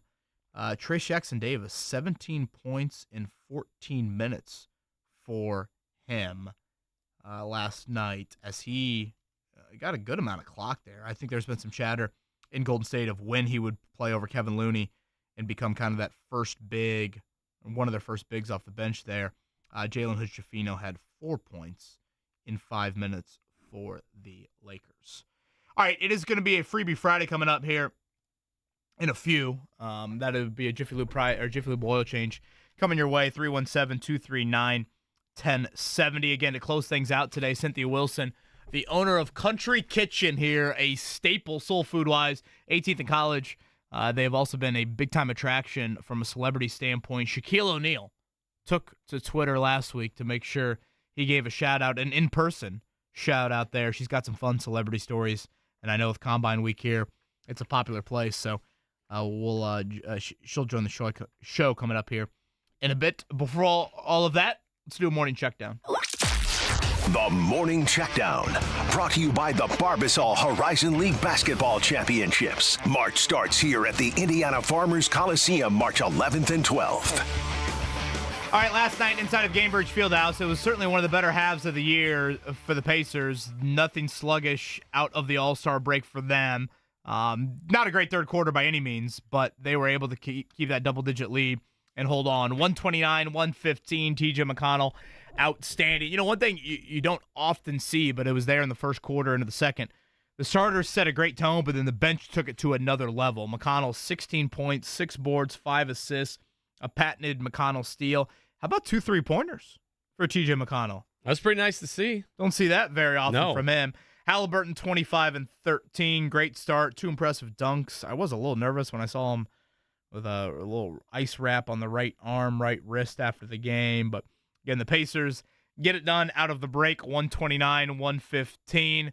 Here was Rick Carlisle afterwards. Not everybody's going to play perfect. And, he's a guy that is a constant source of energy. And he did great things throughout the entire game. So, hats off to him. And look, nobody was perfect in the game. That's a hard team to play. I mean, they've developed a style and an approach where they can stay in virtually every game and give themselves a chance to win. And so, our first half, put them down further, and they've been through so much upheaval and difficulty that, it's galvanized them, their competitiveness. And so they came out and really competed hard in the third and fourth quarter, and they made it hard. And that's what this is. This is hard. Hard things are hard. Hard things are hard. The Pacers got their 5th win in 7 games, back-to-back wins since after the All-Star break. They wrapped up with the Raptors, and then they beat the Pistons. They'll get back to work on Sunday when Luka Doncic and Kyrie Irving come to town, and the Dallas Mavericks with a 5 o'clock tip, which is an interesting time. I can't believe the Pistons are that bad. You can't? No, Why? It's not like they're talent. It's not like they're running out G Leaguers. No. They're running out like top 10 picks. Where was Cade Cunningham drafted? Where was Jaden Ivey drafted? Where was Jalen Duren drafted? Where was James Wiseman drafted? Like, you watch some NBA teams some nights, and it's like, wait a minute, that is literally the Fort Wayne Mad Ants. It's not that with Detroit. Yeah, but Rasheed Wallace and Tayshaun Prince ain't walking through that door well, anymore. Sure, I think the problem they is had Bogdanovich before the trade deadline. I mean, Fournier's a nice player. He's getting in last night. You know what it is that the Lions finally are having some good karma come their way, and the Pistons have to suffer for it now. The Fighting Dan You can't Campbell? have too many good teams in Detroit. I feel like that's a rule. That's an unknown rule. It's fine by me. Yeah. Yeah. The Brawl curse finally The catching up to them. Tigers stink. The Red Wings, I don't know. Patrick Kane's stuck there. And then you've got the Lions are the one saving grace, and then the Pistons stink. That's how it works. You can't have too many good teams in Detroit. Mark Dykton rules. Hard and fast rule. If it's hard, it's hard, right? Is that what Rick Carlisle said? Moving over to the women's side of things, last night the IU women took care of business against Iowa, 86-69. Caitlin Clark, we talked about it all morning, had one of her worst shooting nights of her career. 24 points, 10 rebounds, 9 assists, but 8 for 26 from the field, only 3 for 16 from three-point range, and actually 5 for 8 from free throws, so she struggled all over the place. Terry Morin talked about the big top 10 win her Hoosiers got. The teams that we've lost to are really, really, really freaking good. We went to Stanford. We went to Ohio State. We went to Iowa. And if you just think about the Big Ten, this league is really good, and we've said it, and I know I've said it. It's hard to win on the road. It's hard. And I don't know if it's a weight. Going back to Michael's question, I think we had to have this one tonight to help us with our resume, for sure. Shout out individually for the Hoosiers, Sarah Scalia, 25, Mackenzie Holmes, her usual scoring, rebounding, self-control in the paint there. She had 24. Sydney Parrish was big. Orzan was big. Very great balance in getting the win there. And, I think what she's getting at for those kind of unfamiliar, Mark, you bring up the top 5 win. It should kind of cement them in a hosting the first 2 rounds in Assembly Hall. Now, obviously, last year they didn't take advantage of that, losing to Miami in round 2, but still, that win gives them a really strong win on their resume.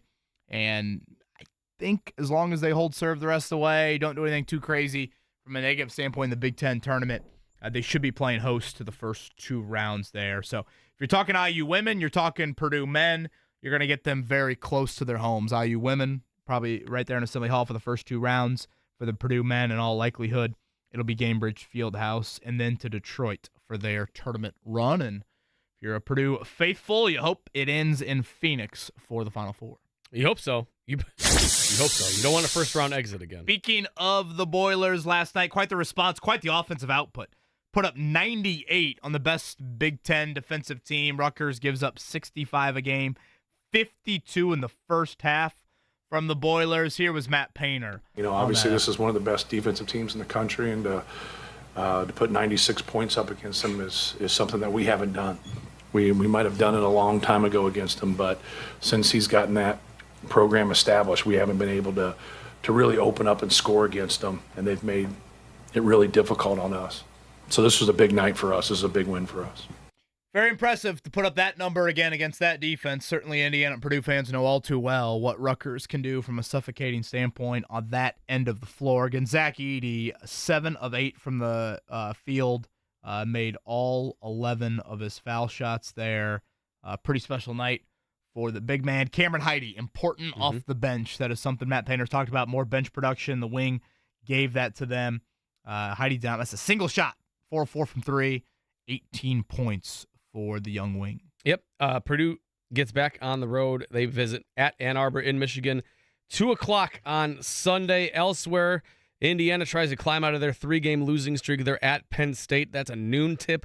Is that going to be like a pick'em game, you think? Or is Penn State going to be a couple-point favorite? I think Penn State's going to get the couple-point favorite there. That's a noon tip tomorrow. And then Butler has a huge one tomorrow night at Seton Hall.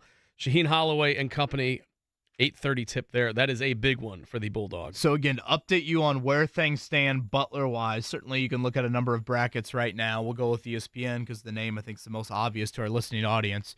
Joe Lunardi's latest update, and this was after Butler played earlier this week, he moved Butler down to the 4th team out of the tournament. He has Butler as team 72, if you want to look at it from that end.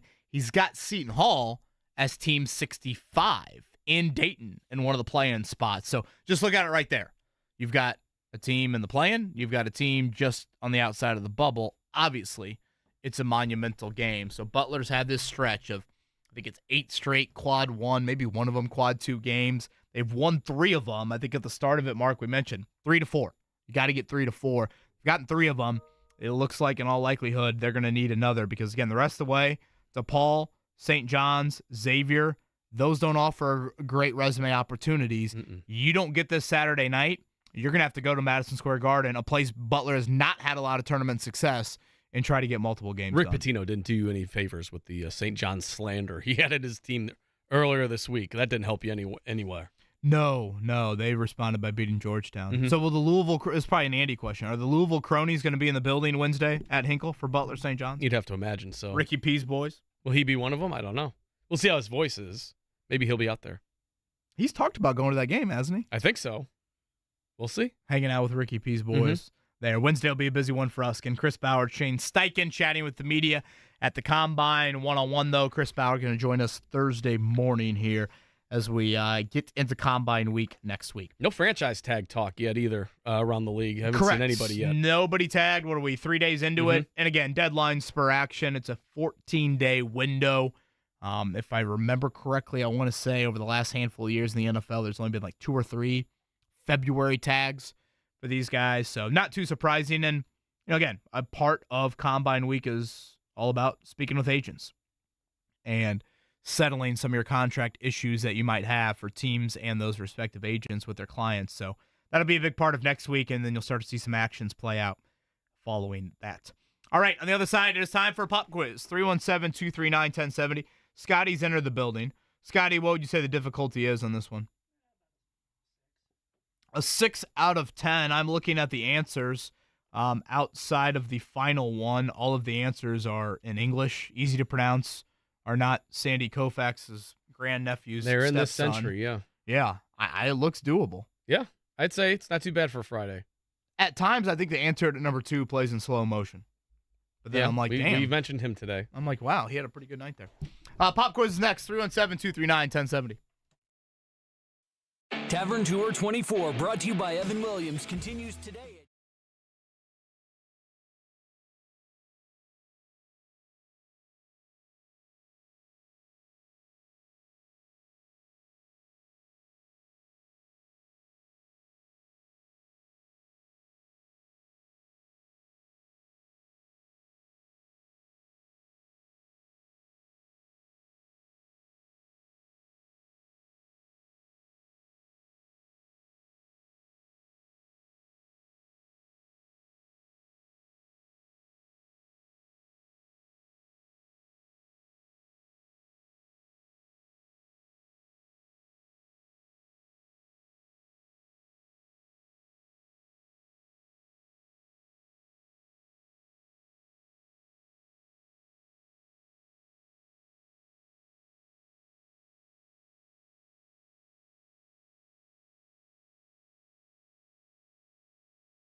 pressure. Sharpen your pencils. It's time for the Pop Quiz with KB and Andy. Brought to you by Jiffy Lube, Indiana's favorite oil change since 1985. All right, it's time for the Pop Quiz. 317-239-1070. You know Shane Steichen was once on Price is Right? Was he? Yeah. Like actually, he got on the stage? I'm pretty sure he got on stage. I think How he have we not found that video yet? He at least got to the, what do you call it, the four-person guessing? Yeah. I mean, just the contestant row or whatever? Yeah, I didn't know if there was like an actual term for it here. I don't know. I've kind of checked out since Bob Barker stepped down. I can't really get behind Drew Carey. Is it Carey? Yeah, I was going to say, have we made a switch yet? No, we haven't. Are the Beauties still around? They are, yeah. They're not too shabby. But no, I haven't really watched Prices Right lately. So did you win anything? Did you get like a all expenses trip to like Jamaica or something? I'm gonna have to get those details. I need to find that video. I haven't seen that. Maybe we'll ask him that next week. And Combine next week in Indy, I'm sure he'll be thrilled to get into That's detail. not ball, Kevin. He talks ball. He talks all ball. He's been a frequent hoop visitor, right? We've seen him. He's at Purdue and IU. Who's that? Yeah, Mackey for the Purdue IU game. He was at Butler, and he revved it up for the Pacer game, right? Him and Marcus Freeman were the same week. That would count as ball. He would talk that ball, right? I believe he would a little bit. Last night, Tamika Catchings revving it up there. Certainly very busy during All-Star weekend. Boy, she's probably the only, I guess, important Fever figure that was not in attendance in Bloomington last night for Caitlin Clark. All right, it's time for the Pop Quiz. Again, 317-239-1070. No matter what happens, it will be a Jiffy Lube oil change going your way. Mark Dykton, a number 1 through 8. Let's go split it down the middle. Caller 3. Boy, this is doable. Really doable. Yeah. Who we got, Corbin? Hey, Jay. Hey, guys. How we doing? Jay, we're doing great, man. How are you? I'm good. Jay, who's your favorite athlete of all time? I'm a Bulls fan, so MJ is my guy. Okay. When you get into the MJ LeBron debate, does it get heated? It can. I mean, I don't see really how it does because, sports are about winning. How is MJ not the greatest of all time? I'm with Jay. I don't think that debate is even a debate. Jay, that was impressive. That was a calm, just stomp of the throat right there in a very quick manner on that. Anything on the weekend agenda, Jay? I'm a middle school basketball coach, so we're preparing for our tournament this week. Here we go. So, you want to give a shout-out to the squad? Absolutely. Stony Brook Middle School in Warren Township here in Indy. Stony Brook had some dudes when we played them back in the day. Yeah, we're trying to get it back, trying to get the program back. We got a great 8th grade team this year. These girls are really good. So did you say Marion County Tourney, or is it Mick? What do we got here? It's Mick. Yep, Mick is next week. Jay is showing him more MJ highlights than LeBron highlights when he's breaking it down. Definitely. Not a lot of LeBron stuff. We can't keep him flopping all over the place. So you said this is 7th grade girls? 8th grade. 8th grade girls. Do they care about Caitlin Clark? Some of them do. Sure. Some of them do. They're kind of more. I think Aaliyah Boston's probably more of their speed than Caitlin is, but. Boy, Aaliyah Boston, she brought quite the crowd over to the crossover event. Were you in there, Mark, when she was signing in the WNBA? I didn't see Aaliyah Boston that day. Yeah, she brought quite. I enjoy her commentary on Big Ten Network as well. She's very good. She's done a nice job here in the offseason with that. So, well, Jay, good luck to the girls. Good luck on the pop quiz. I think it's doable. Mark Dykton, feel free to start. Sure. All right, Jay. On this day in 1985, the year I was born, Indiana University basketball coach Bob Knight was ejected after throwing a chair onto the court during a game. Who were the Hoosiers playing when Knight made his infamous chair toss? Iowa, Michigan State, Purdue, or Wisconsin? I feel like I should know this one. Man. High-intensity game. Mm-hmm. I feel like it was a Big Ten game then. He and this coach have a pretty good relationship now, or they did. It'd be like Stony Brook against, I don't know, West Lane or Guyan Creek or Belzer. Man. Man. Who's Indiana's biggest rival? Yeah, it's got to be Purdue. It's got to be Purdue. All right, Jay, our hand-holding has got to probably end after that one. Pacers returned from the All-Star break, 129-115 over the Pistons. Who was the game's leading scorer? Was it Halliburton? Was it Jalen Duren? Was it Pascal Siakam? Or was it Cade Cunningham? Yeah, unfortunately, it was Cade, even though we got the win. Cade Cunningham. Nice. All right, Jay. Purdue improved to 24-3 with a blowout win over Rutgers last night. The only Purdue men's basketball team that got off to a better start was in the 87-88 squad, which was 25-2 after 27 games. That team went 29-4, losing to Kansas State in the Sweet 16 of the NCAA tournament. Which of the following teams did not beat Purdue in the 87-88 season? Iowa State, Michigan, Indiana, or Ohio State? We'll go with Ohio State. Purdue plays this team on Sunday, you said? Mm-hmm. What? Sorry, Jay, I couldn't hear you. What'd you say?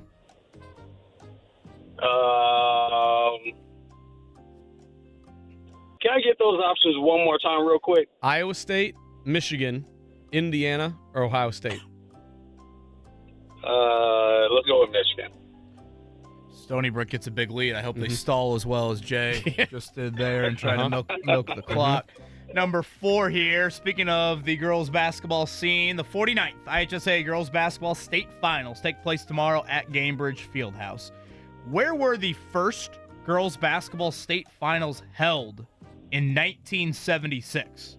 Was it Market Square Arena, the Coliseum, Indiana State Fairgrounds, Hinkle Fieldhouse, or was it on the south side in Nickerson Hall? I'm going to say Nickerson Hall. All right, Jay, let's wrap it up here. 60 years ago today, Richard Petty claimed the first of his 7 career Daytona 500 victories. He also set a record which still stands for laps led in the Great American Race within 3. How many of the 200 laps did Petty lead in the 1964 Daytona 500? Like The Price is Right, aim high. Within 3, you said, Mark? Mm-hmm. I don't know. I'll say 190. You did aim high. We did. All right, Jay, thank you for that. Again, we talked with Greg Rakestraw earlier in the show of the 8 teams in the girls' state finals this weekend. Just one. That would be LC in the 4A title game. Really located within any sort of half-hour, 45-minute distance to Indianapolis, so a whole lot of flavor around the state. All right, of course, Indiana in the infamous throwing of the chair, it was Purdue. Cade Cunningham was correct, 30 points last night, but the Pacers did get the victory over the Pistons, but he was the leading scorer. That would have been a good Michigan team, right, Scotty, in 87-88 that did not beat Purdue? Won the national title the next year. Thank you, Scotty, for that. So Mark started 3 for 3. I don't know, maybe because I mentioned Southside. I don't know if he fell into that trap for number 4. But that was the first of 2 slip-ups. Yeah. Hinkle Fieldhouse was the location of the first girls' state finals in 1976. And he shot high for the Richard Petty laps. He said 190. It was actually 184. Close. Which is still insane. Jay, stay on the line. You'll get that Jiffy Lube oil change coming up here. Speaking of MJ, I retweeted the video a couple weeks ago. Mark, did you see the Dwight Freeney Hall of Fame basically Dwight Freeney finding out he had made the Hall of Fame? Yeah. Have you seen that video? So Tony Dungy is the one that tells Dwight, and that was at the Grove Golf Course in Florida, which is Michael Jordan's golf course. Dwight Freeney was on The Last Word, which you'll hear tonight on these airwaves, the Colts Weekly radio show, and told a great story about how the Hall of Fame has started to get away from the knocks on the door and starting to do these kind of personal, intimate settings and, places that these people frequent quite often. And Dwight says, at MJ's golf course, you wear whatever you want. So he is in a very casual setting on most days. Well, Tony Dungy calls up MJ and says, hey, we're going to tell Dwight he's in the Hall of Fame. We need him looking nice, though. So can you coax him into that? So Dwight says he gets a call from MJ, who is his frequent golf partner. They play a whole lot together at the Grove. And Dwight gets the word from MJ that there's going to be a photo shoot at the Grove. And he wants Dwight dressed in golf attire here. So there's Dwight looking nice. Shirt's tucked in. He's got the hat. Walks into the clubhouse. Next thing you know, he sees a gold jacket Tony Dungy, and he obviously loses it from an emotional standpoint. Very quickly puts 2 and 2 together. MJ comes around the corner. Dwight's wife comes around the corner. She helped with it as well. Pretty cool video out there for the Dwight Freeney Hall of Fame. I wonder if at any point he was concerned about the photo shoot after that point. I would say that was on the back burner. Yeah. After that, probably pretty cool to be like MJ's best friend playing golf with him on a routine basis. Don't gamble with him. But I was gonna say, do you think they've had it better too? I'm sure they have. This is way back in the day. My high school teammate and I, Henry Plager, we were playing. Henry lived up. His family lived up at Bridgewater Golf Course in Westfield, and we're playing, and all of a sudden these guys are, kind of on our backs. They're very quickly playing, and they're in carts, and we're 2 high school kids carrying our own bags and walking, and we're like, all right, we should probably let them play through. And now that I think about it, maybe I feel like, okay, yeah, they were playing through us, and what we were going to do is we were going to putt while they came onto the green, try to also kind of speed up our own play, knowing that they're going to zoom past us with carts. And I'm getting ready to putt, and Dwight Freeney yells out, no, do not hit that. And I'm like, what? Why? He goes, my partner's on that line, and I don't want him to see the break. We got a lot of money on this match. Oh, boy. I'm like, boy, you're not messing around. Was it MJ? No, it wasn't MJ. I was just saying. No, but I do have I ever told you the other MJ autograph story? The golf ball? With Ryan Bowen and the golf ball? The golf ball, you've told me that one. Yeah. I think I've probably shared with our audience, so I apologize if I shared this before, but this is the Indianapolis 500 in 98. So the final Sunday in May, Indianapolis 500 that Sunday. My brother's got a golf tournament the next day, so he wants to go and practice. So they go to very newly opened, without, I think, any houses on the golf course, Prairie View Golf Course, located on the east side of Carmel, butts right up to Conner Prairie, and they go out there and play. They pull into the parking lot. They said, my dad and my brother say there's about a half dozen cars in the parking lot, and they get word from someone that Ahmad Rashad and Michael Jordan are coming up on the 9th hole. For anyone that's ever driven into the Prairie View Golf Course parking lot, you pretty much see the entire 9th hole on the drive in. The 9th green is right there, so it makes for a perfect viewing spot for that.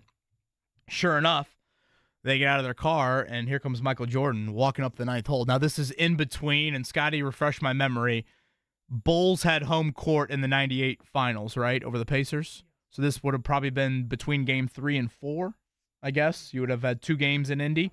So between games 3 and 4, there's MJ out playing on Prairie View Golf Course, and all Ryan had was a golf ball with a Sharpie, and MJ, joked something. I'm used to signing much, orange-looking, much, the dimples on this aren't helping my signature, but said MJ was really nice. Signed the golf ball for my brother, and for 14-year-old Ryan Bowen at the time, it's safe to say that made his day and made his year. Does he still own the golf ball? He does. Yes, he definitely does. Still owns it. Has it in his office at his house. So yeah, he's got it in a little bit of a case, and yeah, pretty cool moment. Golf ball does have to be the most difficult ball to sign. I know.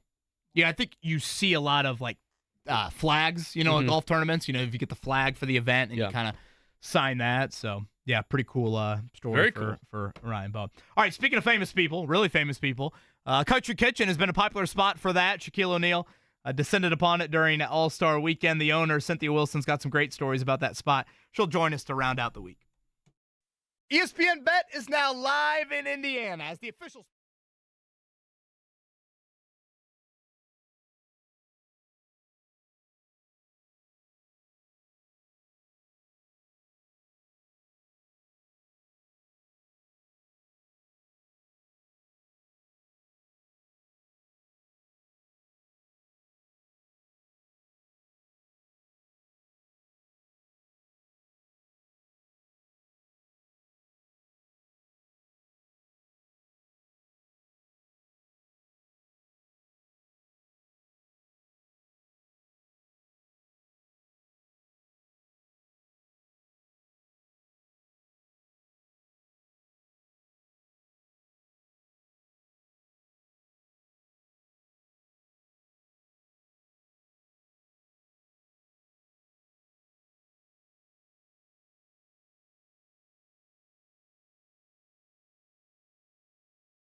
We are a soul food restaurant. We prepare, I always say, foods that you would get at grandma or mother's house on church after Sunday.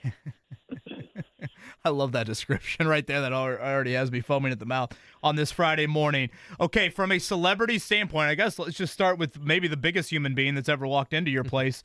That would be one Shaquille O'Neal. How did that come about? How did Shaq hear? What was it like? Did he contact you? Do you contact him? How does Shaq make an appearance?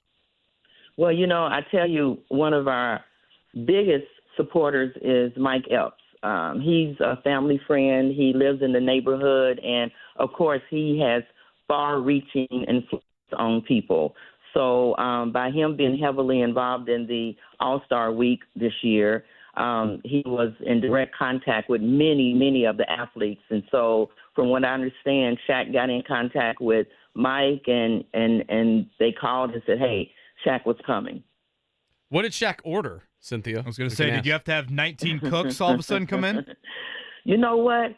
I was totally surprised that he didn't eat a lot. He ate the macaroni, which he gave us a very big shout out, and I believe Shaq had chicken wings. Okay. No. He had chicken wings and fried chicken dark. Yes, that's what he did. But he was he was very impressed with the macaroni and cheese, and in all actuality, he was so impressed with the food. The night after the All-Star game, we took food out to the tarmac at the airport and fed his crew again. Yeah. That is awesome. That's incredible. Again, Cynthia Wilson is here from Country Kitchen, staple right there off of College, just north of downtown.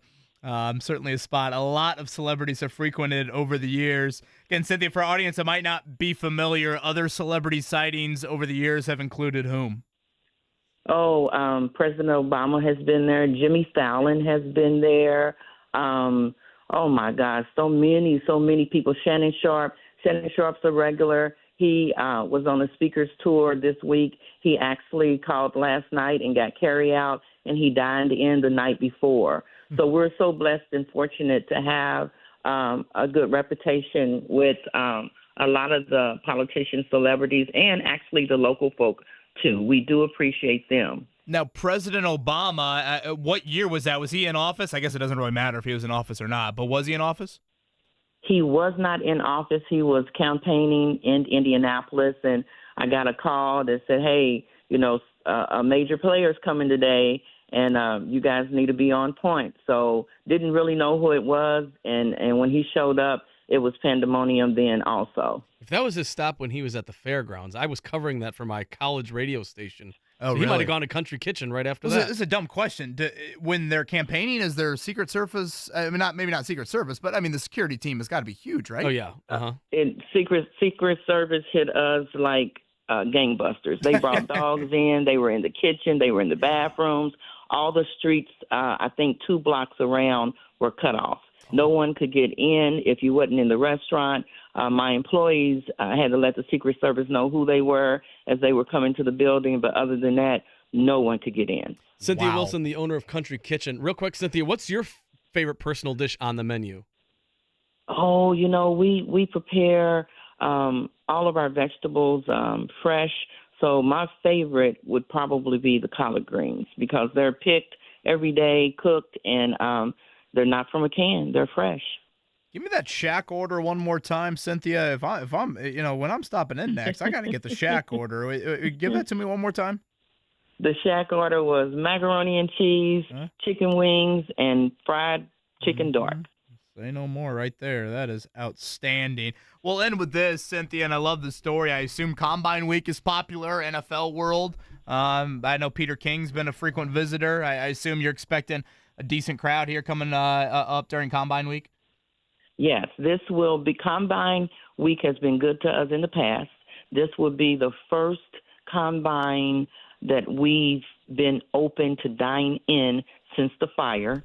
So I'm hoping that the people that used to come will still come, and it's always been an awesome week. Reporters even come and eat. The coaches come and eat. Everyone comes from the Combine. Absolutely love it. It is an Indy staple through and through. That is the Country Kitchen, of course, right there off 18th and College. Cynthia, can't thank you enough. I know you're busy here late in the week. Appreciate you sharing a pretty cool local story with us here to round out our show.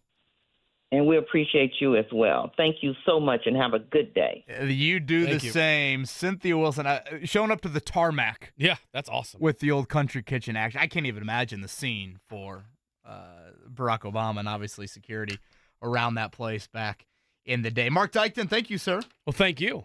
Pleasure to be here. Always enjoy it. Corbin, appreciate your efforts. Andy Sweeney, hope you'll be back on Monday. Everybody have a great weekend. Thank you for listening all week long. Right here on the Wake Up Call, 93.5. It was not the season we expected. Caught. No, it's dropped.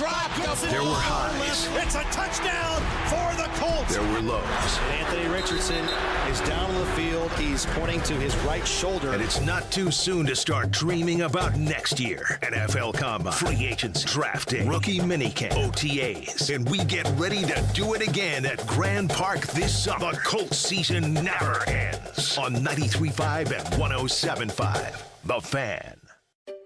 Finding great candidates to hire can be like, well, trying to find a needle in a haystack. Sure, you can post your job to some job board, but then all you can do is hope the right person comes along, which is why you should try ZipRecruiter for free at ZipRecruiter.com/free.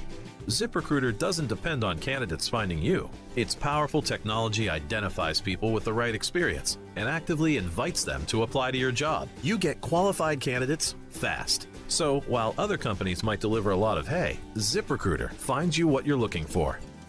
The needle in the haystack. 4 out of 5 employers who post a job on ZipRecruiter get a quality candidate through the site within the first day. ZipRecruiter, the smartest way to hire. And right now, you can try ZipRecruiter for free. That's right, free. Just go to this exclusive web address, ZipRecruiter.com/free. That's ZipRecruiter.com/free. ZipRecruiter.com/free.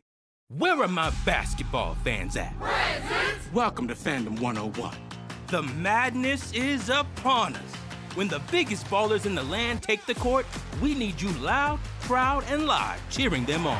The NCAA Division I men's basketball first and second rounds, March 22nd and 24th in Indianapolis. Attendance is encouraged. Passion is mandatory. Buy your seats today at ncaa.com/MVP tickets. Class dismissed. Did you know one of the best investments you can make? It's in yourself. At My Computer Career, in just a few months, you could start your new career in the high-demand, recession-resistant field of information technology. Isn't it time you invest in you and start a career in networking, cybersecurity, AI, or upskill to boost your current IT career? So, get the ROI you deserve at My Computer Career. No experience necessary. Start now at mycomputercareer.edu. Financial aid is available for qualified students, including the GI Bill. From the DriveHubler.com studios, this is 93.5 and 107.5, The Fan. WIBC HD2, HD3, Indianapolis. Friday on the Wake Up Call with KB and Andy. It is a busy night of hoops. Pacers back in action. Purdue looks to bounce back. Caitlin Clark in Bloomington. We're recapping it all Friday right here on The Fan. To 110, Nikola Jokic becomes the 4th player in NBA history with a triple-double against every team in the league. 21 points, 19 rebounds, 15 assists. He was also a perfect 10 for 10 from the floor. The Warriors beat the Lakers 128-110. Steph Curry with 32. LeBron James out with a left ankle injury, but he will likely play tonight against the Spurs. Women's college basketball, number 1 South Carolina stays unbeaten and clinches another SEC regular season title with a 72-44 win against Alabama. Meanwhile, 14th ranked Indiana beats number 4 Iowa 86-69. Caitlin Clark held to 24 points, 8 below her average. From the ESPN studios at Pier 17 in the Seaport District of New York City, this is Greeny with Mike Greenberg on ESPN Radio. You can also listen and watch the show on the ESPN app. Back and better than ever, Greeny presented by Progressive Insurance. Jam-packed we are on a Friday. Football is not by any means behind us. There's plenty of that to get to this morning.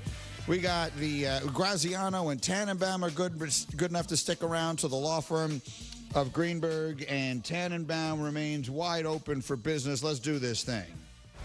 Here we go! Only one place to start.